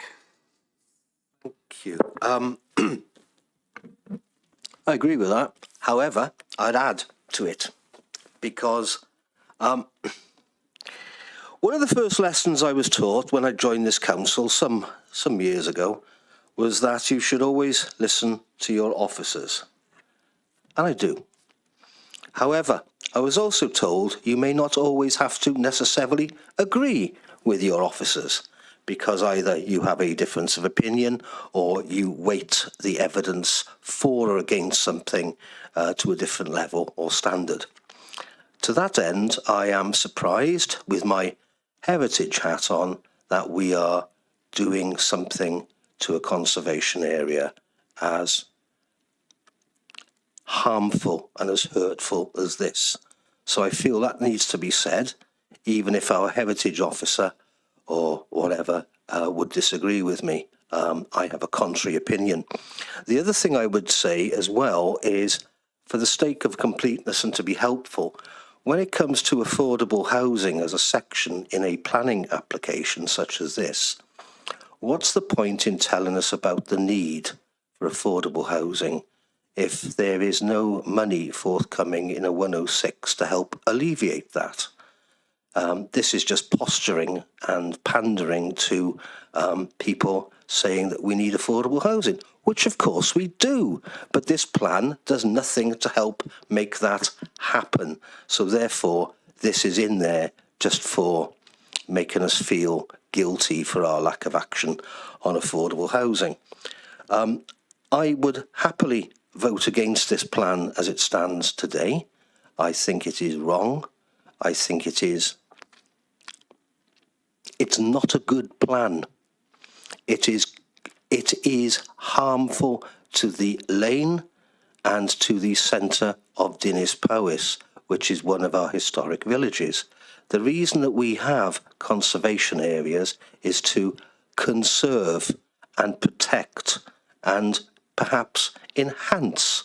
This doesn't enhance. Also, I would say that if you wish the Vale Glamorgan to be seen as a friendly place in terms of history and heritage, you don't agree to schemes like this. I'm stunned that this has got the officers agreeing to it. I see that from the previous refusal, which was some time ago, that some of the hurdles have obviously been overcome, but not enough. And I still think this is a wrong scheme in a wrong area, and I think we should refuse it. Thank you. Thank you, Councillor Hodges. Councillor Wilson. Yeah, I just think if committees minded to refuse it, they've got to have substantive reasons for that refusal. I haven't seen anything I've heard which is substantive, to be quite honest. I haven't seen anything of valid material considerations. Point of information. Carry on, Mark. Thank you very much. Yes, there's a couple of points here. I mean, firstly, we're talking about the car parking. To me, there is sufficient car parking. My highways officers haven't raised any concerns concerning this development. That's the second reason. A third reason, it is a quiet lane. I don't think that will change dramatically from going from one residential place to 3 residential places. I don't think that will change substantially either. Because the nature of the lane, traffic has to go slowly by its nature. I know, people made the point about 106 agreements. Yes, I do think that's frustrating. But, applications shouldn't be just rejected on viability tests alone. We've got to be looking at the wider picture. More people can afford a 3-bedroom property than a 5-bedroom property. That's an argument to counter that. So really, I haven't seen anything that really convinces me to reject this application. So I will be voting in support of this application. Thank you, Councillor Wilson. All right, Steve Butler, you have... Yeah, sorry, just to maybe perhaps focus members' minds on sort of some of the issues that have been discussed. So just to pick up what Councillor Hodges has said about sort of quoting the figures. I mean, it's standard that where there's viability or where there's not viability, we have to quote what the required contributions are, and that's standard because then that sets the baseline then of how we address the application in relation to those. So it's pretty standard. And if members are minded to draft a reason for refusal, I would suggest personally on the conservation area grounds that the comments from the Council's Conservation Officer are very definitive in the fact that there's no objection. As officers, we feel that all matters have been addressed. The only possible shortfall is the amenity space serving plot 1, which to some degree could lead to suggest a form of overdevelopment, but say in this context, in a historic location, we feel that that very minor shortfall is acceptable. And I would just really how Councillor Wilson has summed it up quite simply, really, is that the car parking is acceptable and it is a relatively quiet lane. You know, we're only talking about the increase of two 3-bed units. So again, just so I ask members to be kind of very careful in the reasons that they feel that they can refuse the development. Thank you. Yeah, if we were to refuse, we would need strong reasons, and I'm afraid I agree that I haven't yet heard any strong material reasons for refusal. I propose, though, now, I think this has been, I can see that. I think this has been discussed quite well. I propose that we should go to a vote. We can either vote for or against officers' recommendations. If we vote against officers' recommendations, we will then have to come up with substantive planning reasons for refusal. If we vote for officers' recommendations, then that won't need to happen. We have all the issues that have been raised have actually been addressed within the report in terms of overdevelopment questions and enablingness questions in terms of the fenestration and so on. That's all been addressed within the report. And I suggest now that we are in a position where we can move to a vote. James Doherty, before we move on. Yeah. Sorry, I wasn't sure that we'd had a motion for officers' recommendation to be. We haven't had a motion for anything yet. I thought I was going to propose, Chair. Councillor Wilson. That we move officers' recommendations. Thank you. Do we have and a I'm second? seconding. Thank you for that. It was moved a long time ago and seconded to refuse.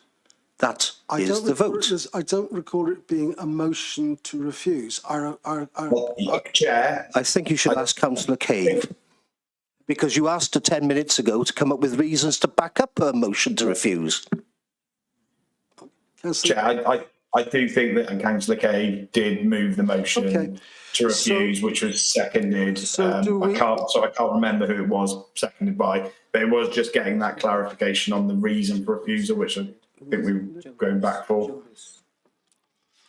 In that case, I apologise. We will do it that way around. We will take the motion to refuse first, and then, depending on the outcome of that, we'll take the second motion to approve officers' recommendations, depending on the motion on how the first one goes. So, can you set up the vote as a motion to refuse? If you are in favour of refusal, you will vote yes or plus, depending on where you are. If you're opposed to refusal, you will vote no. Recorded vote, Chair. Yeah.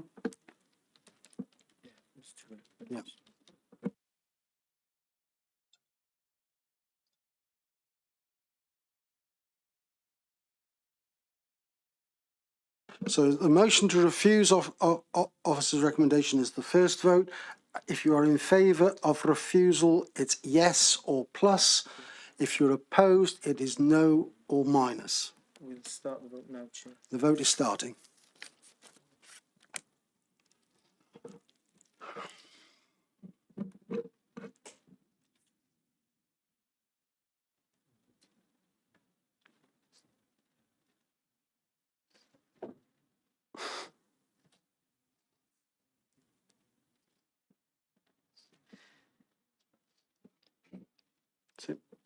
We'll just stop the vote now. I believe everyone has voted, Chair, so we've got in total 16 votes.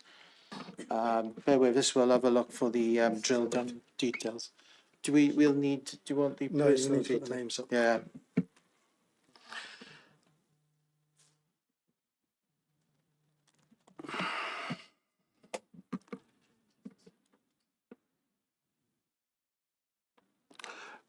For information, the vote is tied.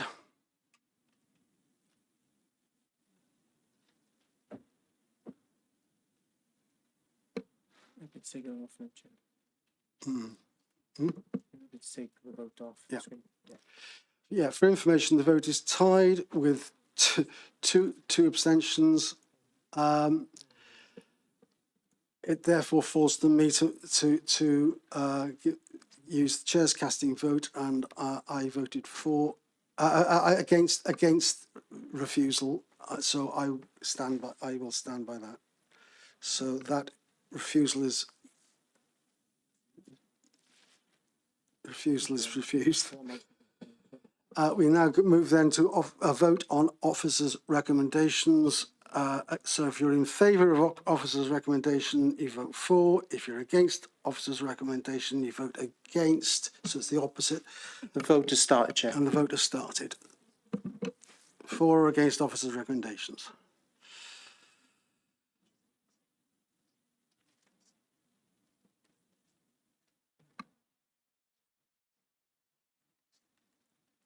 Not voted.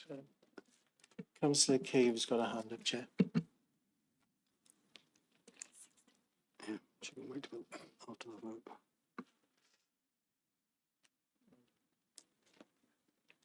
I believe all the votes are through now, Chair. So actually we've got not voted, abstained 2, 14, 15, 16. So these votes, yeah, close the vote.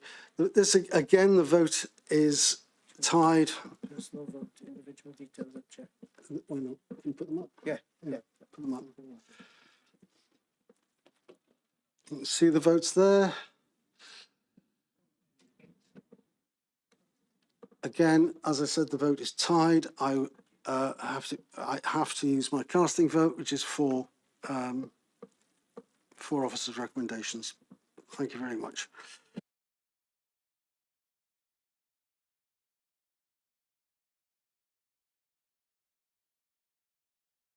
Councillor Cave, you have your hand up. Yes, I did, Chair. One of the things I raised my hand for is because on both of the votes, you could see that Charles Champion, Councillor Champion's name was on the recorded vote as not voting, but he's no longer a member of this committee, so his name should be removed from the voting list. And I just would like to reiterate, just to take the time, Chair.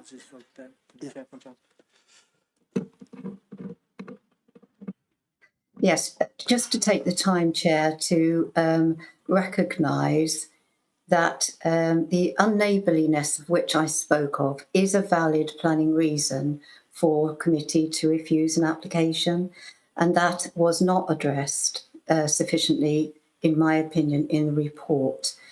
So I just wanted to point that out as part of clarifying what's just happened here, because it has been in the past that I have been told as a committee member that unneighbourliness is not a reason for refusal, where it absolutely is. And I believe that you had to come back to the committee and recognise that when I was given that information, it was incorrect. James, could you come on and explain about the rules around unneighbourliness? Yes, but my understanding of it is that a neighbourliness in and of itself isn't necessarily, but there would be reasons behind why it was unneighbourly. So, for example, overlooking or impact on amenity space would be reasons why the development was unneighbourly. So it isn't just saying something's unneighbourly wouldn't necessarily be sufficient. But if you're able to say why it's unneighbourly, then those reasons would. Thank you for the clarification, James. Councillor Janice Charles, can I just clarify with you how you voted both times? Because it came up as Charles Champion rather than Janice Charles, and I'm wondering whether we misread it. Janice?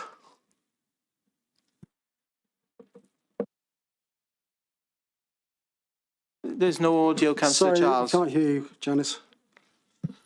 To my mind, this was blatantly an overdevelopment and extremely unneighbourly for all concerned with using that area, and I voted against the development. And I voted against the officer's recommendations. How did that appear in the... she hasn't voted, Councillor Chair. She will vote when it should be added onto the original. In that case, my casting vote falls because she's voted. Yeah. In that case, the the vote actually goes the other way. The vote for refusal was carried by 1, and my casting vote was unnecessary, and the votes against officer's recommendation was carried by 1, and again my casting. Chair, apologies. Hang on. Sorry, Chair. Just double checking on the votes. It looks like. Can I just double check, Councillor Charles? You had the option to vote. Yes, I did vote. Yeah. So, yes. Yeah. Apologies. So there is a glitch with Councillor Champion on there, but the actual figures stay as they are because Councillor Charles's vote has been recognised. Okay. In that case, Apologies, committee. You need to remove Councillor Champion from the list. Yeah. In that case, we're back to. I'm sorry. I'm sorry about this. It's turning into farce now. The first vote for refusal was tied, in fact, and which means that my casting vote stands. So the refusal was refused, and voting then for officers' recommendation was also tied, and therefore my casting vote became relevant, and I voted for there, so that was carried. So that's that on that matter. Thank you. I'm sorry for all the confusion. Apologies for the glitch with Councillor Champion, but double checking the figures, it was 7 for, 7 against. So in both instances, Chair, so your casting vote is still relevant, yeah. So apologies, committee.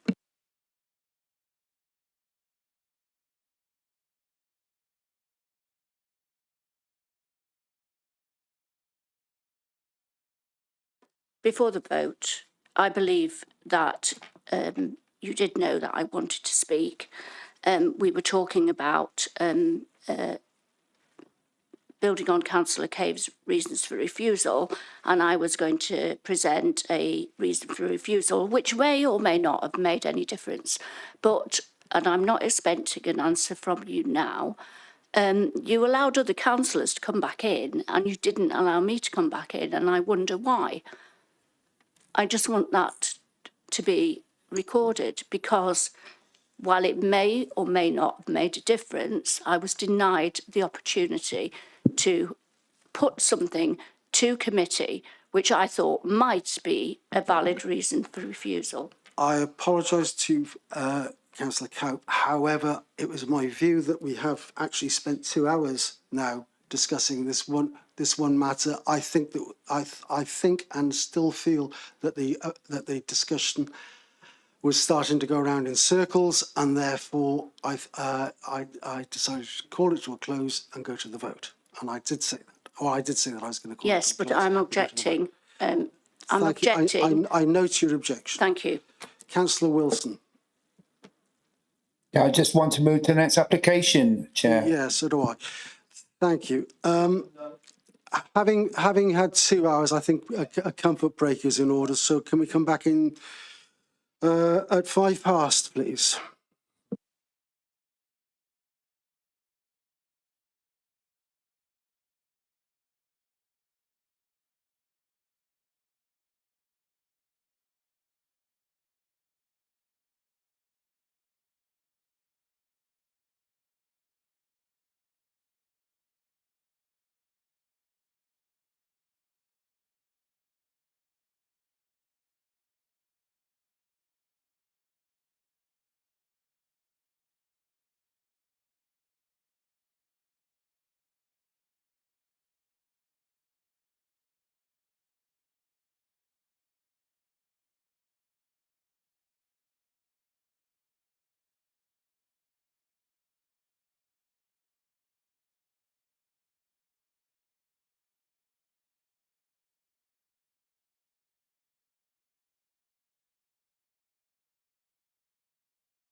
we're doing the conservation area one next.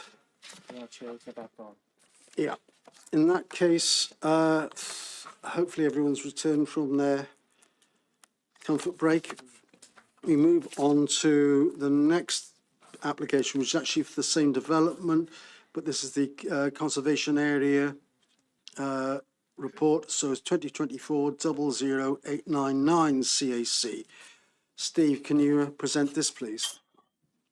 Thank you, Chairman. If I could just have the slides, please. Slide 21. So just firstly, we have a matters rising note. I think I referenced that in the previous application from the agent with an agreement to remove condition 3, which required the contract to be in place. So when the slides come up, slide 22 will show you the detached garage, which I think we've probably seen already. So conservation area consent, which is a separate approval process, is sought for the demolition of the double garage, which is shown in front of you in red. That's to waive for the access and parking in relation to the proposal that you've just heard for the conversion of the property to 3 dwellings. As you can see, the garage is set back from the adjacent lane and is not really visible from any wider viewpoints of the conservation area. If we could just go down to the next photo, please. As we can see from that, the garage is modern and does not reflect the historic setting or the context of the site. As such, its demolition itself would have a neutral impact and would preserve the character of the conservation area.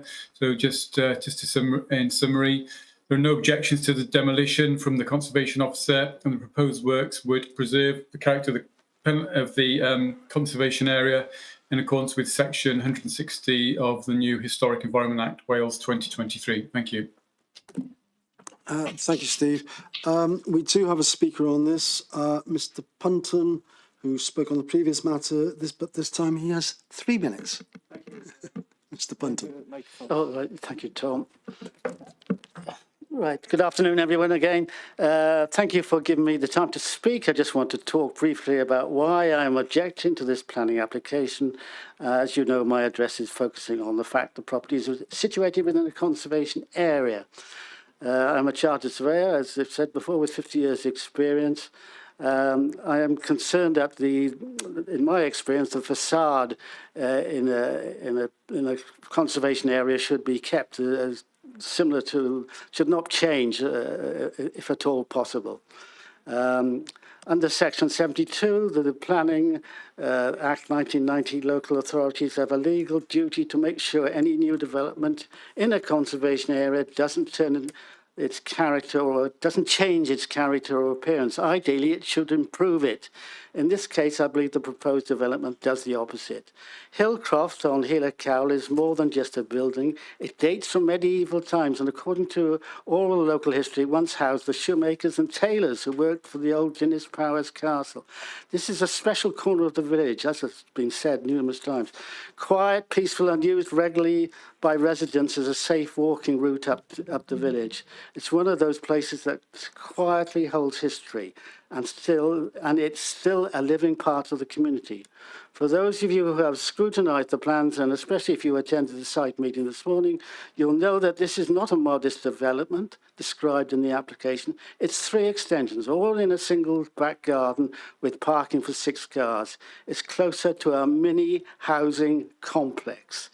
Conservation areas exist for a reason. They're there to protect the things that make our village unique. The architecture, the layout, the natural spaces. This development risks undermining all of that.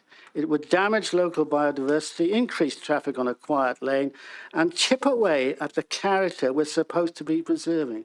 This plan doesn't meet the 1990 Act requirements. It doesn't preserve or enhance. I repeat, it doesn't preserve or enhance this conservation area. And that's the legal bar any development here has to clear. So I'm urging you to please reject this application. If it goes ahead, not only do we risk losing something precious, but the council could also open itself up to a judicial review for failing to uphold the duties set out in law.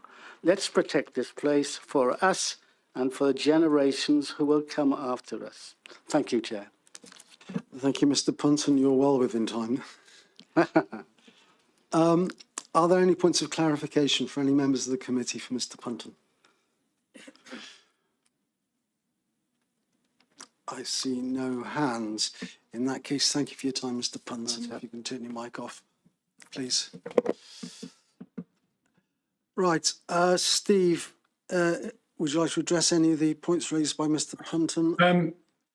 Only just obviously accept what the speaker has said, but obviously the speaker is addressing the wider scheme. The scheme that the application that we have in front of us is just to knock that modern detached garage down. So that's all we are considering in this conservation area consent application. Albeit it is, yes, it is to facilitate the wider development, but what members are looking at are the merits of that garage, and as we've said, it does not have any merit, and its loss would not negatively impact on the character of the conservation area. Yeah. Thank you. Thank you very much. Councillor Payne. Thank you, Chair. Can I just check, Steve, when was it actually built? I don't know. We had a look around this morning. I would, off the record, I would probably say 80s, 90s. Right, okay, that's all I wanted to know. Thanks. It's built with modern brickwork internally, and as we all saw this morning from inside the site. Yeah. Yeah, so it's not relevant to the conservation area then? No. Well, everything is relevant because it's there, but it doesn't positively contribute, and its loss wouldn't negatively. Yeah, I live in the conservation area in Colebrook. Yeah. But I was just getting an understanding of what should be preserved and what shouldn't be preserved. We had the opportunity. We actually met in the shade of it. We could get in it because it was very hot sunshine. So we saw the inside of it, and yes, it's a comparatively modern build by the look of it. Thank you. Are there any other questions or comments from members of the committee?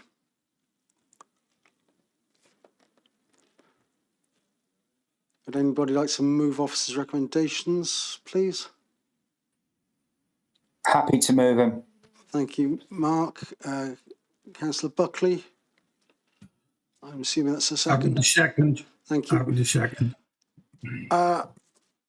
Any comments on this before we? Are there anybody opposed to knocking down this garage? I see no hands. In that case, I take it that is approved by the committee. Thank you very much indeed on that. Moving on, we come to the 2025 00033 FUL existing yard opposite April Cottage, the Drope, St George's. Can I just give members of the public the opportunity to leave, and thank you for your attendance. Thank you for your attendance.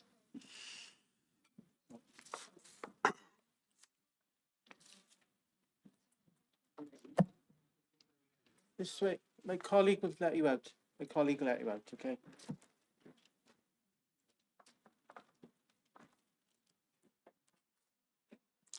Okay. So I think this is you again, isn't it, Steve? It is indeed. Thank you, Chairman. If we just have the slides again, please. Mark is available. I will start. So if we could just go to slide 25, please. Okay, there we are. So the application site relates to sort of long, narrow parcel of land located to the immediate north of Drope Terrace in St George's Super Ely. As you can see from the plan in front of you, it borders the A4232 road to the east, which separates the Vale, Glamorgan from Cardiff. The site is located within the Ely Valley and Ridge Slopes Special Landscape Area, and on the edge of, however, it's outside the north and east of Wenvo Green Wedge, and it lies to the south of the application site. The Ely Valley site of special landscape interest is approximately 250 metres to the north. If we go to the next slide, please, the aerial photograph perhaps shows it in a little bit better context. So the Ely Valley site of special scientific interest is approximately 250 metres to the north, and the Drope Conservation Area is situated approximately 200 metres to the east. You can just about see one or two houses that would fall within that area. So access to the site is currently achieved through Drope Road via an existing track and access gate. The aerial photograph in front of you, where you can see 2 cars parked, that's the existing, that was a former site, and that's being reused with the new access. So if we can go to, what's this one? There are some photos further down, so I think it might be better to go to slide 29, please. There we are. So that's, so works have been undertaken on site. So this is how the site currently appears. So the access is from Drope Road. It's via an existing track and gated access. So the, as you can see, the single track lane runs along the field to the west, and there's a long line of mature trees to the east, which separates the site from the embankment in A4232. The lane opens out into a wider area of land. If we can just go to the next slide, please. That's looking from the middle of the site outwards towards Drope Terrace, and then if the next slide then kind of turns back around, looking at the towards the rear of the site, where you can see a couple of buildings. So the lane opens out into a wider area, which is, as you can see, it's been laid with stone. The site stretches for approximately 100 metres to the north of the highway, and its widest point approximately 25 metres. On the site, as you can see, if we go to the next photo, the applicant has sited a static caravan and is currently living in this with his family. In addition, if you go to the other slides, there are some storage sheds which have been erected. There's also a septic tank, and electricity and water has been provided to facilitate the living accommodation on the site. So, in case you've missed it, so the application is for the provision of 1 gypsy traveller pitch. If you can go up to slide 28, please. That shows the layout of the, just next one down, that's it. That shows the layout of the pitch. So it's 1 gypsy traveller pitch, which will incorporate 1 static caravan, 1 touring caravan, a day utility room, and 2 parking spaces. Plus, as you've seen, the boundary enclosures have been built. It includes the retention of the boundary and also the installation of private treatment plant and ecological enhancements. So, just in terms of the assessment itself, quite briefly, the supporting statement details the current and previous living arrangements and explains and gives a breakdown in relation to the applicant and his need to relocate to the application site. For this reason, the submission states that the applicant has a genuine and immediate need for an alternative site to accommodate his family. The applicants have verbally detailed that his 2 children are living there and that the applicant intends to use the site as a permanent family pitch with 1 static caravan, touring caravan, and a utility day room. As we've seen from the photos, currently there is a static caravan on site, which the family are living in. It's also been detailed that the static caravan is approximately 12.2 by 4.6 metres, and the proposed tourer would be 5.5 by 2.2. The proposed day room would measure 7.8 metres wide by 5.3 metres deep and 3.8 metres to the ridge. Its elevations will be finished with a grey coloured composite cladding and the roof cover with a man-made slate. The site has already been finished, as you can see from the photos, with a stone surface and a 1.8 metre high wooden boarded fence. An area of tarmac has also been provided on the apron access, which we saw in the first photo, which links to the carriageway. A gate is also situated about 10 metres back from the edge of the highway, and the site layout details that where we see the whole track, we can see the proposed landscaping is to provide planting either side of the access track with hedge planting and a sort of linear row of trees. So with regards to the acceptability of living at the site, the council has a duty to meet an identified need for gypsy and traveller sites and an identified need in the council's gypsy and traveller accommodation assessment. The council's housing section clarified that there are no council-owned pitches or transit sites available in the area to cater for the applicant's needs. It's also noted that this need is unlikely to be met in the near future. The retention and regularisation of the application site is a gypsy traveller pitch for the applicant and would therefore fulfil the current need and avoid the family becoming homeless. In terms of the local development plan, the site is outside of any settlement boundary, and there are some concerns in respect of sustainability of the site for general residential development, as well as the visual impact on the character of the area. However, Welsh Government guidance on the provision of gypsy and traveller sites does not discount countryside locations, and in this instance, the site is near to existing built development on Rope Road, as well as we've seen, being located next to the A4232. Taking this into account, the identified need on balance and particularly with respect to those impacts are considered acceptable. The impacts on the occupiers in terms of road noise, impact from air pollution and provision of suitable amenity space would be acceptable. The impact on green infrastructure as well as ecology, subject to provision of proposed landscaping mitigation as set out on the proposed plan, would be acceptable. In addition, the development subject to condition requirements would provide net biodiversity benefit. So just to summarise, the application is considered acceptable, subject to compliance with necessary conditions, and the recommendation is for approval. Thank you. Thank you, Steve. Any members of the committee have any questions or comments on this? Nick, Councillor Hodges. Thank you, Chairman. It's a couple of questions really, because I'm a little bit confused. If this was an application for a permanent dwelling, a new house build in that site, would it be allowed, or would it have the officers' support?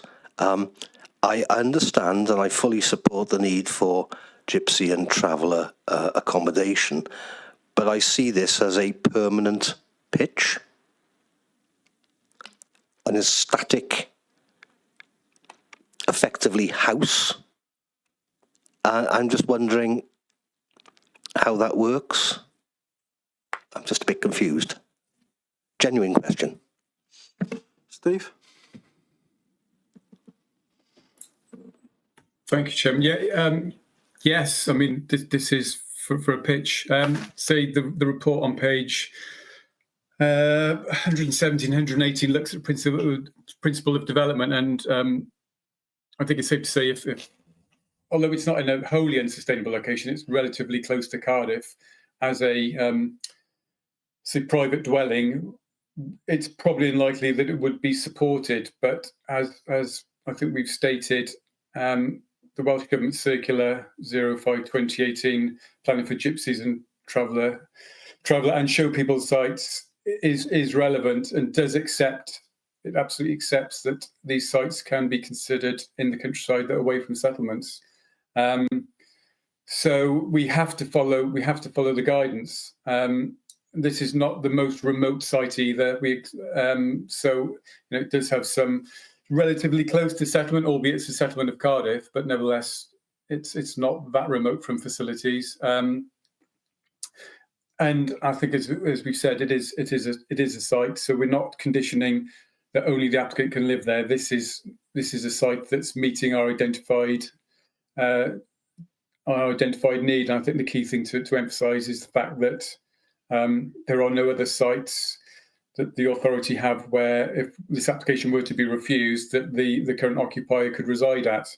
So in the absence of having any other available sites, it is a situation we presented that we have to have very, very, very strong grounds to resist this site. But equally, it's a site where it does have some impact, but I think it's relatively neatly been landscaped and enclosed. And again, we're not talking about the middle of the countryside. If we can see the aerial photograph on page 26, there are a group of dwellings. You've got the kind of wider landscape is impacted on by the link road. Equally, formerly, this site was used as a kind of restoration site, I believe, where minerals were extracted. So, yes, it's not a site we'd normally allow, but nevertheless, it's a site that is appropriate for the gypsy and traveller site. This will kind of go into the table and meet our need. Again, without having any alternative site, it's very difficult for us to come to a different decision on it. Thank you. Thank you, Steve. Councillor Bruce, you have your hand up. Yes. You said that the family are living there at the moment. From my understanding, I've got nothing against the gypsy type, but does the gentleman that's living in the static home, does he own that land? And therefore, how does it become a gypsy site, where the gypsy site is, you know, on the move constantly? By that's definition, a gypsy site is not necessarily on the move constantly. Gypsy sites can be static. Steve, do you want to respond to that? Sorry, I was just, yes, I mean, you're right. I mean, we, as an authority, we have to provide static sites, and obviously there are different sort of, some are more kind of transient than others, but, you know, providing gypsy sites, you know, we have a legal duty to provide these sites under the I think the 2014 Housing Wales Act. So we have to provide these sites. I understand what you're saying, and the fact that obviously if the owner, and I believe the owner does own that land, that in reality it would only be him who would ever reside at that site, and that therefore it wouldn't be available for anyone else to live there that would potentially comply with the condition. But nevertheless, that is not something that could prevent this being recognised as a gypsy and traveller site. So even though it's privately owned and in reality would probably be only occupied by him, it still nevertheless meets the need as an identified single pitch. Thank you. Councillor Perry.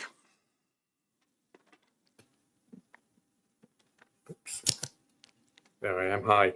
Yeah, I'm not sure that not approving this would result in homelessness. So I think that's a mistake. So I'm sure he's resourceful enough to find alternatives.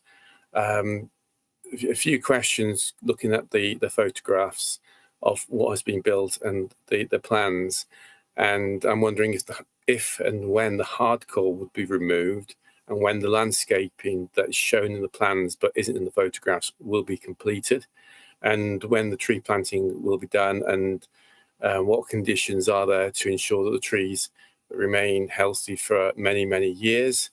It is a very large site in the open countryside, and also on the frontage is a 1.8 metre high wooden fence, which if anybody put that down the side of their home, never mind the front of their home, normally they would not be allowed to have that sort of fence, and it would be much nicer to have a softer hedge to the front of the site, because obviously the daytime accommodation is set well back. So I'm just wondering if we can get a couple of answers on those. Okay, I mean, I know from experience that the planning department often mandate 1.8 metre fences around back gardens and things. Steve Butler. Yeah, sorry, just to pick up on the Councillor Perry's point. I mean, you know, they're absolutely relevant points. So, you know, I think we're safe to say that the condition of the site at the moment, which is just sort of like a gravel surface, is not acceptable. So there are a number of conditions that require, condition 9, for example, requires that the scheme of seeding, the scheme shown in the site plan that you've seen is required to be carried out in the first planting season following the occupation, and there's a requirement then for any trees or plants that die within 5 years to be replanted with a similar species. That's a standard landscaping condition. That's probably the main thing. I note the point in relation to the fence on the site frontage. It is a rural area, but I think the section that is shown is relatively narrow. And I think if you look at it in a wider context of it then turning into that sort of reinforced barrier that goes over the bridge. So this is not as though this is the middle of a section of hedgerow. This is right next to the bridge that goes over the link road. So, I mean, again, just there are lots of conditions that require the ecological enhancements to be undertaken, schemes to be submitted within 56 days, which is condition 8. There are conditions as well about archaeology, no further groundbreaking until a watching brief has been submitted. So for a kind of a single pitch site, there are a significant number of conditions, 21 in all, relate to all sorts about importation material, drainage, the need to maintain the visibility displays, say invitation of topsoil and stone, etc. So, I think it's safe to say what you've seen in front of you is not what we as planners want to see as the final finished product, if you want to call it that. It needs to be what's in line with the indicative plan that we've shown on slide 28. Thank you. Thank you, Steve. Are there any other comments, questions from members of the committee?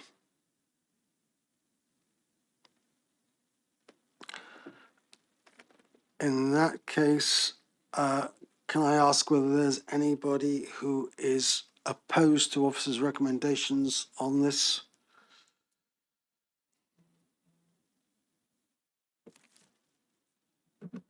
Again, I see no hands. In that case, I'm assuming that everybody's in favour of officers' recommendations, and therefore officers' recommendations are supported.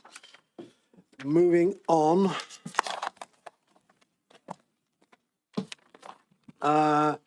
We come to 2025-0033 RG3, land at former Eagleswell Road, Eagleswell School, Eagleswell Road, Llantwit Major. Liam, you're taking us on this. Yeah, thank you, Chair. We can get the slides up as well in a moment. But yeah, in terms of the application itself, the application site is land at former Eagleswell School in Llantwit Major. It's a Section 73 application which seeks a variation of Condition 8 of Planning Permission 2023-01102 RG3.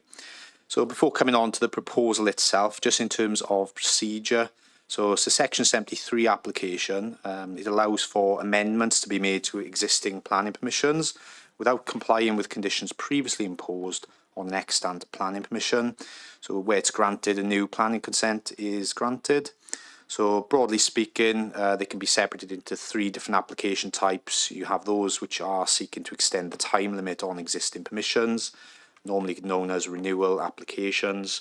There's those which seek minor material amendments to schemes, and then there's those that seek the variation or removal of any other condition. So in this instance, where it's that third point really, the variation or removal of any condition. In terms of the format, the variation of a condition. So Section 73 restrict the LPA in their determination of applications to consider really the effect of the conditions in terms of where the modification would be acceptable or not.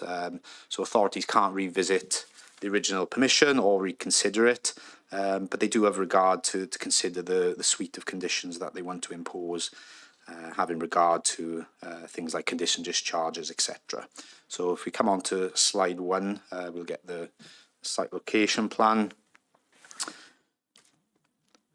So there's the site outlined in red, and obviously the site location plan on the left. So obviously the site on the right is pre-development, noting that the site has been developed. So if we go on to slide 2, so members may recall this is the consented scheme layout, just an image there showing the access off the northwest off Eagleswell Road.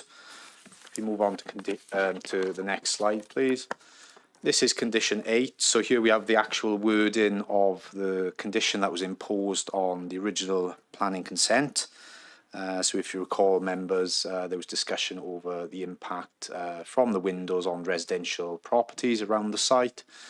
This condition was imposed, and it was worded to say any part of the rear windows in plots 9 to 27 that are below 1.7 metres in height above the level of the floor in that room that it serves shall be obscurely glazed and fixed in accordance with details which shall first be submitted to and approved in writing by the local planning authority, and the scheme shall be implemented in accordance with the approved details prior to the first beneficial occupation of the development. The windows shall thereafter be retained at all times in accordance with the approved details.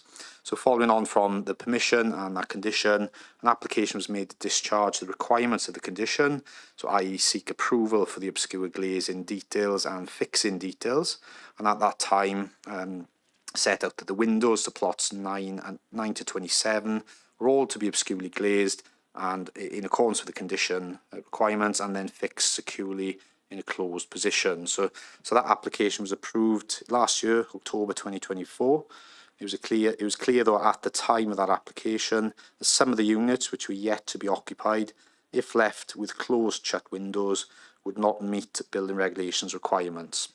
So the Council's operational manager for housing development confirmed to the local planning authority that such units on plots 13 to 18 and 21 and 27, so that's 8 units in total, would not be occupied until such time that they could meet the building regulations requirements.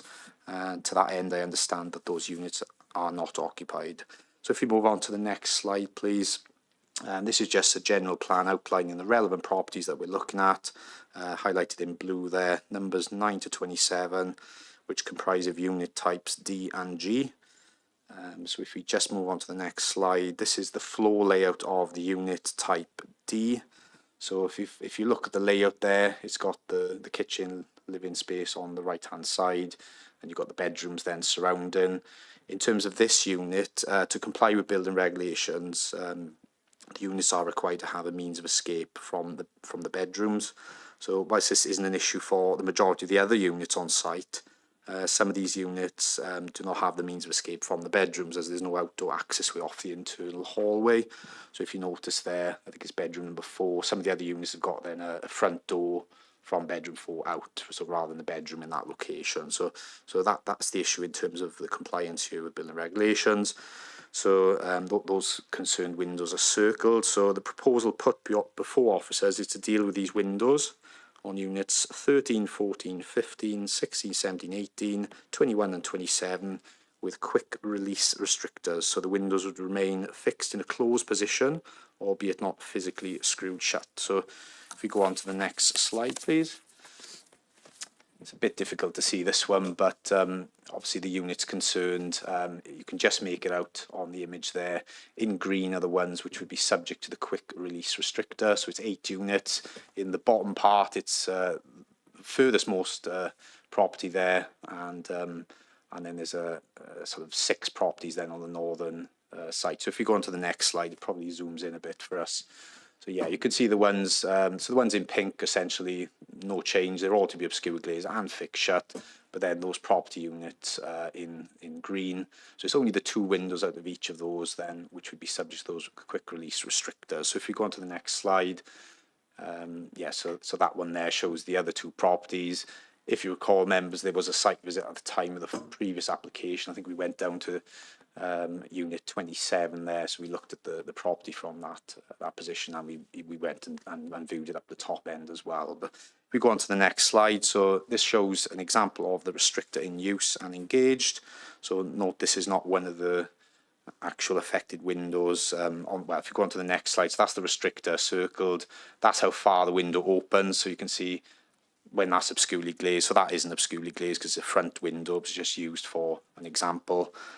So when obscurely glazed, it doesn't allow those within to obviously look out of it because it's obscurely glazed, but it does give obviously ventilation into those rooms as well. So in terms of the consultations, as set in the report, comments from Llantwit Major Town Council raise objection to the application. The objection stating that it was an integral part of the approval of the application and shouldn't be allowed to take place. Fire services responded to advise of no objection, and then there's been one public objection made on the basis that the issue with fixed windows was raised at planning committee previously. So as I've set out really there, in terms of planning considerations, what we have to consider is whether or not this proposed variation is acceptable in planning terms. The reason the condition was imposed in the first place was to prevent overlooking and prevent neighbouring amenity issues from overlooking. So the question for us as a local planning authority is whether the revised condition is acceptable. Does it prevent overlooking, and is it manageable in terms of a condition? So as set out in the report, the affected windows with the restrictor would prevent the windows being ordinarily opened and are designed to only be released in an emergency situation. So as you can see there, can only be cracked open, allowing that ventilation, and the windows would be obscurely glazed.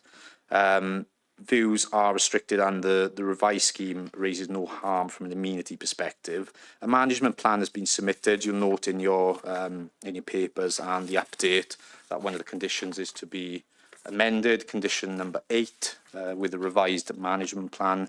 So essentially that introduces measures from the council's housing team to deal with the management of these restrictors. So it provides a robust way of monitoring and enforcing the use of the restrictors. So the council obviously retains full control over this as part of the lifetime of the development. As a Section 73 permission results in a standalone permission, as documented in your report, officers have reviewed and reworded conditions as necessary. So that is all I can say on it for now. Happy to take any questions. The recommendation is to approve subject to the conditions and the revised condition in your report. Thank you, Chair. Okay, so members of the committee, any questions or views? Nick Hodges. Councillor Hodges. So, thank you, Chairman. Safety must come first. I move officer's recommendation. Thank you, Nick. Helen? Yeah, in my daytime job, we have restrictors on our windows for obvious reasons, but they can be open. So I second the officer's recommendations. Thank you, Helen. Eddie? Councillor Williams? Hi, as the local ward member, it'd be remiss of me not to actually comment. The suggestions to cover off the safety is a key factor. Because the windows stay obscured, I think it still satisfies the requirements. And when you look at figure 5 with the units that we've been talking about, 27 in particular is the one that's closest to one of the properties. But when they come out into the garden and such, it's not overlooking the neighbour's garden. If you go to unit 21, especially we don't have a photograph of that because you could look out in the window and all you'll see is the fence, trellis and the greenery. So you can't actually see the properties that are adjacent to it. There has been some comments on some of the units being occupied, but as we've shown on the map here, they're already fixed. The windows are fixed and they're not an issue as far as this. I note that the town council have objected to it. What can I say? They've objected to it, and I was surprised that the comment made that it was discriminatory. I think if they'd have said detrimental, then that might have been more appropriate. But I've made that clear previously. The fact that we've got a management plan to cover off the security of the windows, I think gives us an additional cover off. And therefore, I'm with all the evidence that we've been put forward, I'm minded to approve.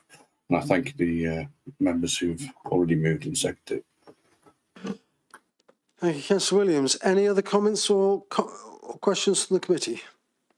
Councillor Perry. Yeah, this is an unhappy situation where we were told one thing some time ago and now we're having to change it. And I think this is something that was pointed out, the windows need to be opened. So we've still got the obscure glass, but now we've got the quick release. So I hope this goes, well, let's put this to the vote. And I think that there's still reservations on that previous decisions. And unfortunately, committees of the Vale Glamorgan Council do tend to make some controversial and some poor decisions from time to time. So I think that my reservations at the previous occasion we discussed this still stand. So I'll have a little think now. Hopefully someone else will say something and then we can have a vote. Does anyone else want to say anything on this? Councillor Bruce. I have to agree with Ian, I'm afraid, on this one, that the conditions were there before and I think they should stay. So I'd like a vote. Thank you, Councillor Bruce. My understanding is that the conditions, as they are, prevent the use of these particular units because of fire risk to the residents who only have egress. Due to the nature of the fixed windows, they only have egress through the kitchen, which if it were on fire would mean that they would be trapped in the building. So we have Councillor Buckley. Thank you, Chair. just on what you said then, they have got access through the other bedrooms just on the front of the property.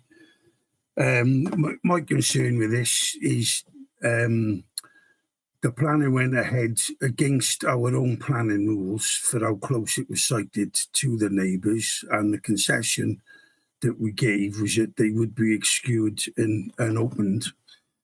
And James said earlier when asked about what unneighbourliness is, it's overlooking or impact on neighbour spaces. So the only we went against our own planning rules because I understand the need for the accommodation, but we went against our rules and we made the concession that those windows would be obscured and unopenable. In fairness to the neighbours here, kind of block those bedrooms off so they're not used and just use them as 1 or 2 bedroom units.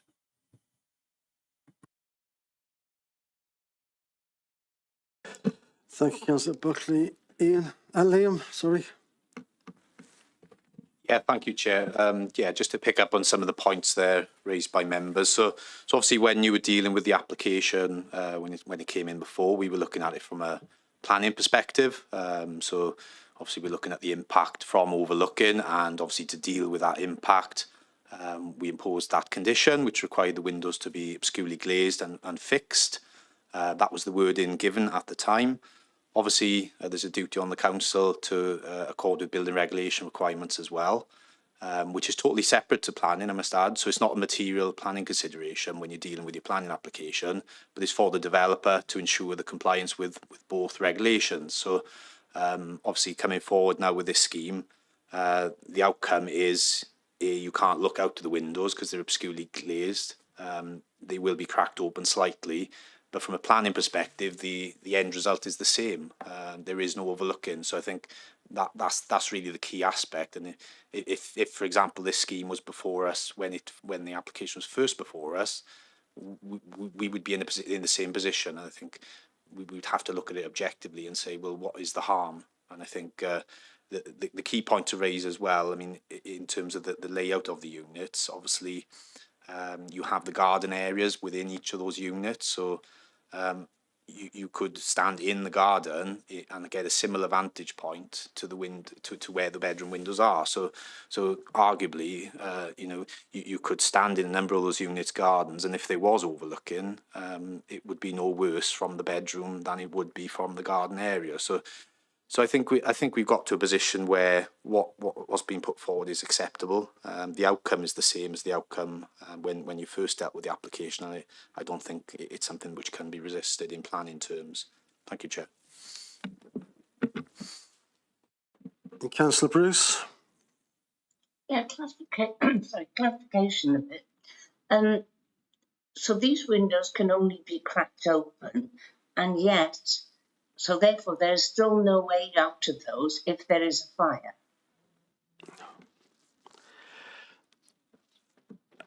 Or can they be opened or taken away to get out? They will remain obscure glazed, but the means of restricting the opening will be changed so that in the event of an emergency, there is a release which will allow them to be opened further to allow egress. Yeah. Okay. And that's the difficulty I have. Thank you. Right. Councillor Cave.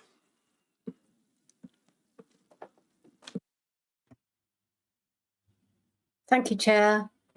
I guess one of the reasons we're back in this situation and having to review this is because the initial development was a massive overdevelopment of the site. And that's one of the reasons now that we're being asked to consider an easing of a condition that was vital to the planning committee in terms of having this development agreed by the committee. So I think it is worth pointing out that we're only back here because it was an initial overdevelopment of the site. Thank you, Councillor Cave. I see no other hands up. There does seem to be some dissent within the committee, so we will put this to the vote. Officers' recommendations have been moved and seconded. If you're in favour of officers' recommendations, it's for. If you're against, it's against or plus a negative, as usual. And the vote's now open.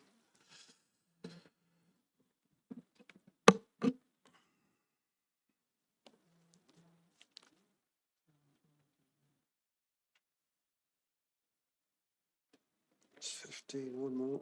15.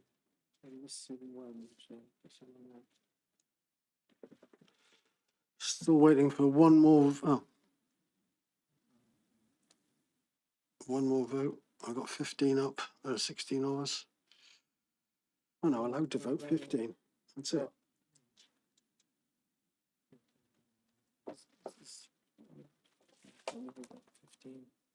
And 15.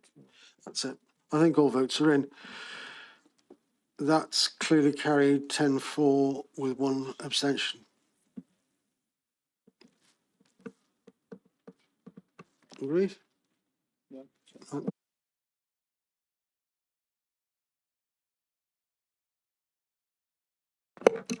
And finally, Apologies, Chair, I need to leave. Thank you. By all means, agenda item 8, 2025-00487 oblique full, land north of Hayes Road, Sully. And again, this is Liam, and we have one speaker on this. Thank you, Chair. Yeah, if we can get the slides up when we get a moment. So this application site relates to a parcel of land off Hayes Road, Sully. The land itself is positioned on an existing employment site that is allocated in the LDP for such B1, B2 and B8 purposes. The application seeks planning permission for a new industrial unit, use class B2, with associated ancillary office space, which is stated as providing accommodation for Newood Technology Advanced Timber Modification Process. Newood Technology uses a proprietary technology to manufacture modified timber under the Hawker brand to provide a sustainable alternative to expensive, increasingly scarce hardwood. That's just an extract from their website in terms of their brand. So in terms of location, the red line there outlines the area of the site, and the blue obviously the land area in the same ownership. Access to the building is from Hayes Road via a new road consented by the LPA previously, which is in your papers, reference to that consent. The frame of the building's being constructed. So if you look at the slide there, the bottom corner of the red line on the plan, and if you just move on to the next slide, which shows the aerial photograph, you can see the track as it exists previously, and that is now a new road entrance off Hayes Road. So if you scroll through the slides, you'll see the main access there off Hayes Road. Moving up the site, you can see the frame of the building there in the background and on the right-hand side in that picture. And then the next slide then should give you a shot from the site frontage. So obviously you can see they've constructed the frame of the building. In terms of the scale of it, it's circa 10 metres in height by a footprint of approximately 23 metres by 73 metres. In terms of the scheme itself, the building would provide a main reception entrance from the west of the building, which would be that frontage there, which would front a parking area. If we just scroll on to the next plan, there you go, you can see the full layout of the site with the building on the top portion. So yeah, there'd be a main reception entrance from the west. There'd be an internal meeting room, office area and kitchen space with toilets. And then the majority of the building there would be dedicated to the workspace associated with the business. So the main portion of the building there. As mentioned, access from Hayes Road via the access there, and there are also dedicated areas within the site. You can see it's quite a large area for the site for offloading, vehicle parking and storage. SUDS features are proposed, including swales, permeable surfacing and filter drains. In terms of matters arising, there were some minor amendments made by the applicant since the publication of the report. These are documented in your matters arising report there. The extent of cladding has been reduced in terms of what was originally proposed. So it's mainly now focused on the entrance to the building in terms of a timber clad, whereas the remainder of the building would be like sort of a panel metal clad structure. So if we go on to the next slide, you can sort of get an impression of the form of the building. So you can see that main central spine there with the timber and the rest being metal. And then there was some alterations to fenestration and the provision of solar panels as well, details provided there. So I won't go in, it's all documented in the report, so I won't go in full extent of detail in this presentation. But in terms of visual amenity, obviously a sizable building, akin to the scale of other units in the vicinity. The overall form, design and materials is appropriate for the industrial use. Wouldn't be harmful to the character of the site or wider area. No real issue in terms of neighbouring amenity, no impact there. Potential flood risk, so the developer submitted an FCA with the scheme. Comments received from statutory consultees, including NRW and our drainage team. The proposals represent a less vulnerable development in terms of the perspective of the TAN 15 and subject to conditions specified by NRW in relation to finished floor levels of the building, being as specified as 7.25 metres above ordnance datum. No objection has been raised. In terms of potential for contamination, as the site was formerly commercial, conditions have been requested and then attached by officers in terms of potential need for remediation should the need arise. Other impacts, biodiversity, green infrastructure, no significant issues identified there. Green infrastructure statement identifies the brownfield nature of the site, and there wouldn't be any trees or hedgerows or biodiversity features as such to remove. Landscaping provision can be undertaken on site with native planting, suds features and bird and bat boxes. Highway considerations, served by an appropriate access off Hayes Road, that's all in place. There would be 15 parking spaces on site, inclusive of 2 EV charging spaces. This is considered appropriate for the use. And then there's that big yard area, which is shown on the plan just now with the offloading bay. So following production of the report, our highways officers have viewed the swept path analysis that was submitted, which does demonstrate that larger vehicles can turn within the site. And it also includes the provision of a 3.5 metre footway cycleway at the frontage. Since the production of the report, as I say, highway officers have had sight and raised no objection to that. So on the basis of the material considerations set out in your report, officers' recommendation is one of approval. Thank you, Chair. Thank you, Liam.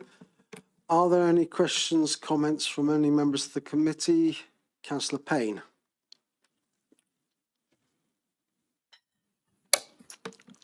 Hiya. Thank you, Chair. Just a consideration in terms of the environment. We've previously been burned with that in the past. So would this be subject to an environmental impact assessment, an EIA? I know you said about Natural Resources Wales, but I'm interested in the process. What chemicals are used? Would that be needed in terms of this development? I know what it is, and I wondered what it was, because, like you say, the structure is already up. So is that a consideration for this development? And do we know what the process is going to be? Right, before we move on to that, I've been very remiss. I've forgotten about the speaker who is with us, and perhaps he can answer that himself, Helen. I apologise, Joe. We have Mr. Joe Ayub Khani, who is speaking for the application as the applicant or the representative. You have 3 minutes. Sorry, Joe. Thank you, Chair. Thank you, members. I'll address committee with my speech firstly, and then I'll take Councillor Payne's question subsequently, if that's okay. I'm Joe Ayub Khani from Highlight Planning, speaking on behalf of the applicant Greenhill Investments. As a planning committee, I know you're often asked to consider complex and sometimes contentious proposals, some of which we've heard from earlier today. I hope you find this one to be one of the more positive ones, a project that aligns with policy, delivers real public benefits, has no public objections, and has the full support of your officers. I'm personally very proud to have worked on the project. It's a comprehensive and robust application before you. I'd like to thank your planning officers. They've been diligent and professional throughout the process, resulting in the application getting to you as a committee in quite a swift timescale. The proposal will bring new wood technology to the Vale of Glamorgan. It's an innovative timber treatment process that turns fast-growing softwood into a durable, high-performance material with the strength and stability of hardwood, but without the environmental impact. Traditionally, wood products that require strength and longevity have relied on imported hardwoods, often sourced from endangered forests, contributing to deforestation and biodiversity loss. These hardwoods also come with significant carbon costs through long-distance transportation and are frequently treated with harmful chemicals. New wood redefines how we produce durable timber, cleanly and sustainably.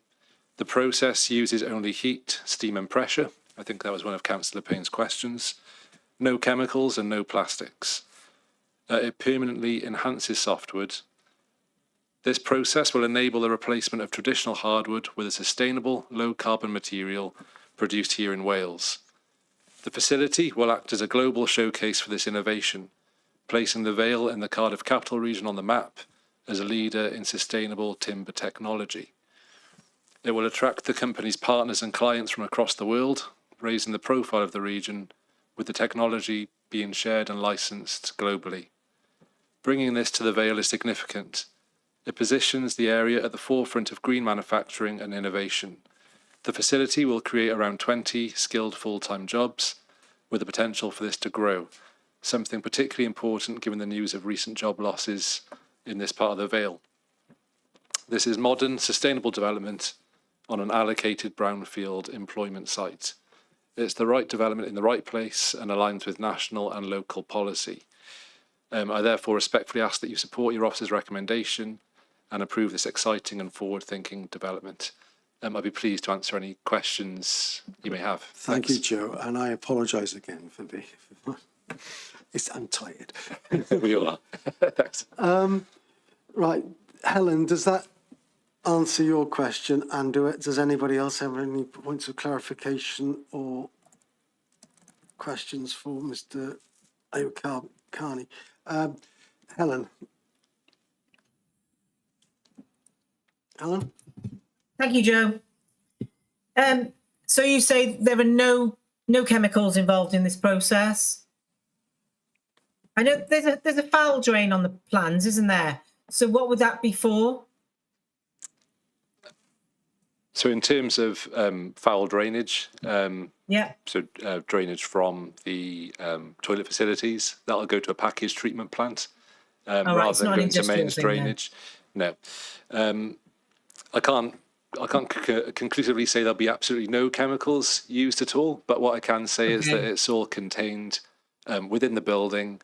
All operations are enclosed within the facility itself, and it's a much cleaner, more environmentally friendly operation compared to traditional hardwood processing. You also asked a question around whether this was EIA development, environmental impact assessment. It's not. It falls well below the thresholds where such an assessment was required. So, yeah, in terms of environmental impacts, the application's been considered by NRW and SRS, Shared Regulatory Services, in terms of contamination, and they're satisfied. You also, I think, alluded to a question around the building being partly constructed and the ground conditions, I think is where you're going with the question. Is that okay? Yeah. So the wider site has been surveyed in the past in terms of site investigation works. It wasn't found to be contaminated. A more targeted investigation will be undertaken. There's a condition which controls that, and that's suggested by NRW and SRS. So that work will be undertaken. Thank you, Joe. Councillor Wilson, you have your hand up. Point of clarification, I assume. Yeah, thank you, Joe, for your presentation. I did find it very interesting. And the question I was going to ask was basically about noise and pollution, especially getting the wood to the site. I wonder if you could tell us anything a bit more about that. So in terms of the process itself, as I mentioned before, the process is entirely within the building. So it's clean, quiet, enclosed. In terms of the need for any noise assessment, Environmental Health have obviously reviewed the application, haven't requested one and raised no objections. In terms of transport impacts to the site and transport of the timber itself, it's an industrial site, and given the nature of it, there will be two coming and going of deliveries and export. But given the nature of the area, the allocated employment status of the site, that's considered to be in keeping with the designation for the site. Thanks. Thank you, Joe. Are there any other questions or comments from members of the committee? Would anybody like to offer propose officers' recommendations then, please? Helen, I'm assuming that's proposing officers' recommendations. And I'm happy to second that as well. Thank you, Mark. In that case, it's moved and seconded. Is there anybody opposed?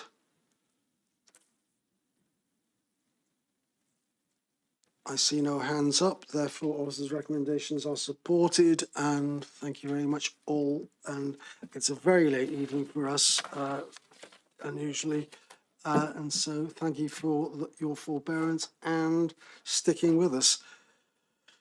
Have a good evening and enjoy what's left of the sun. Well, I've got another meeting.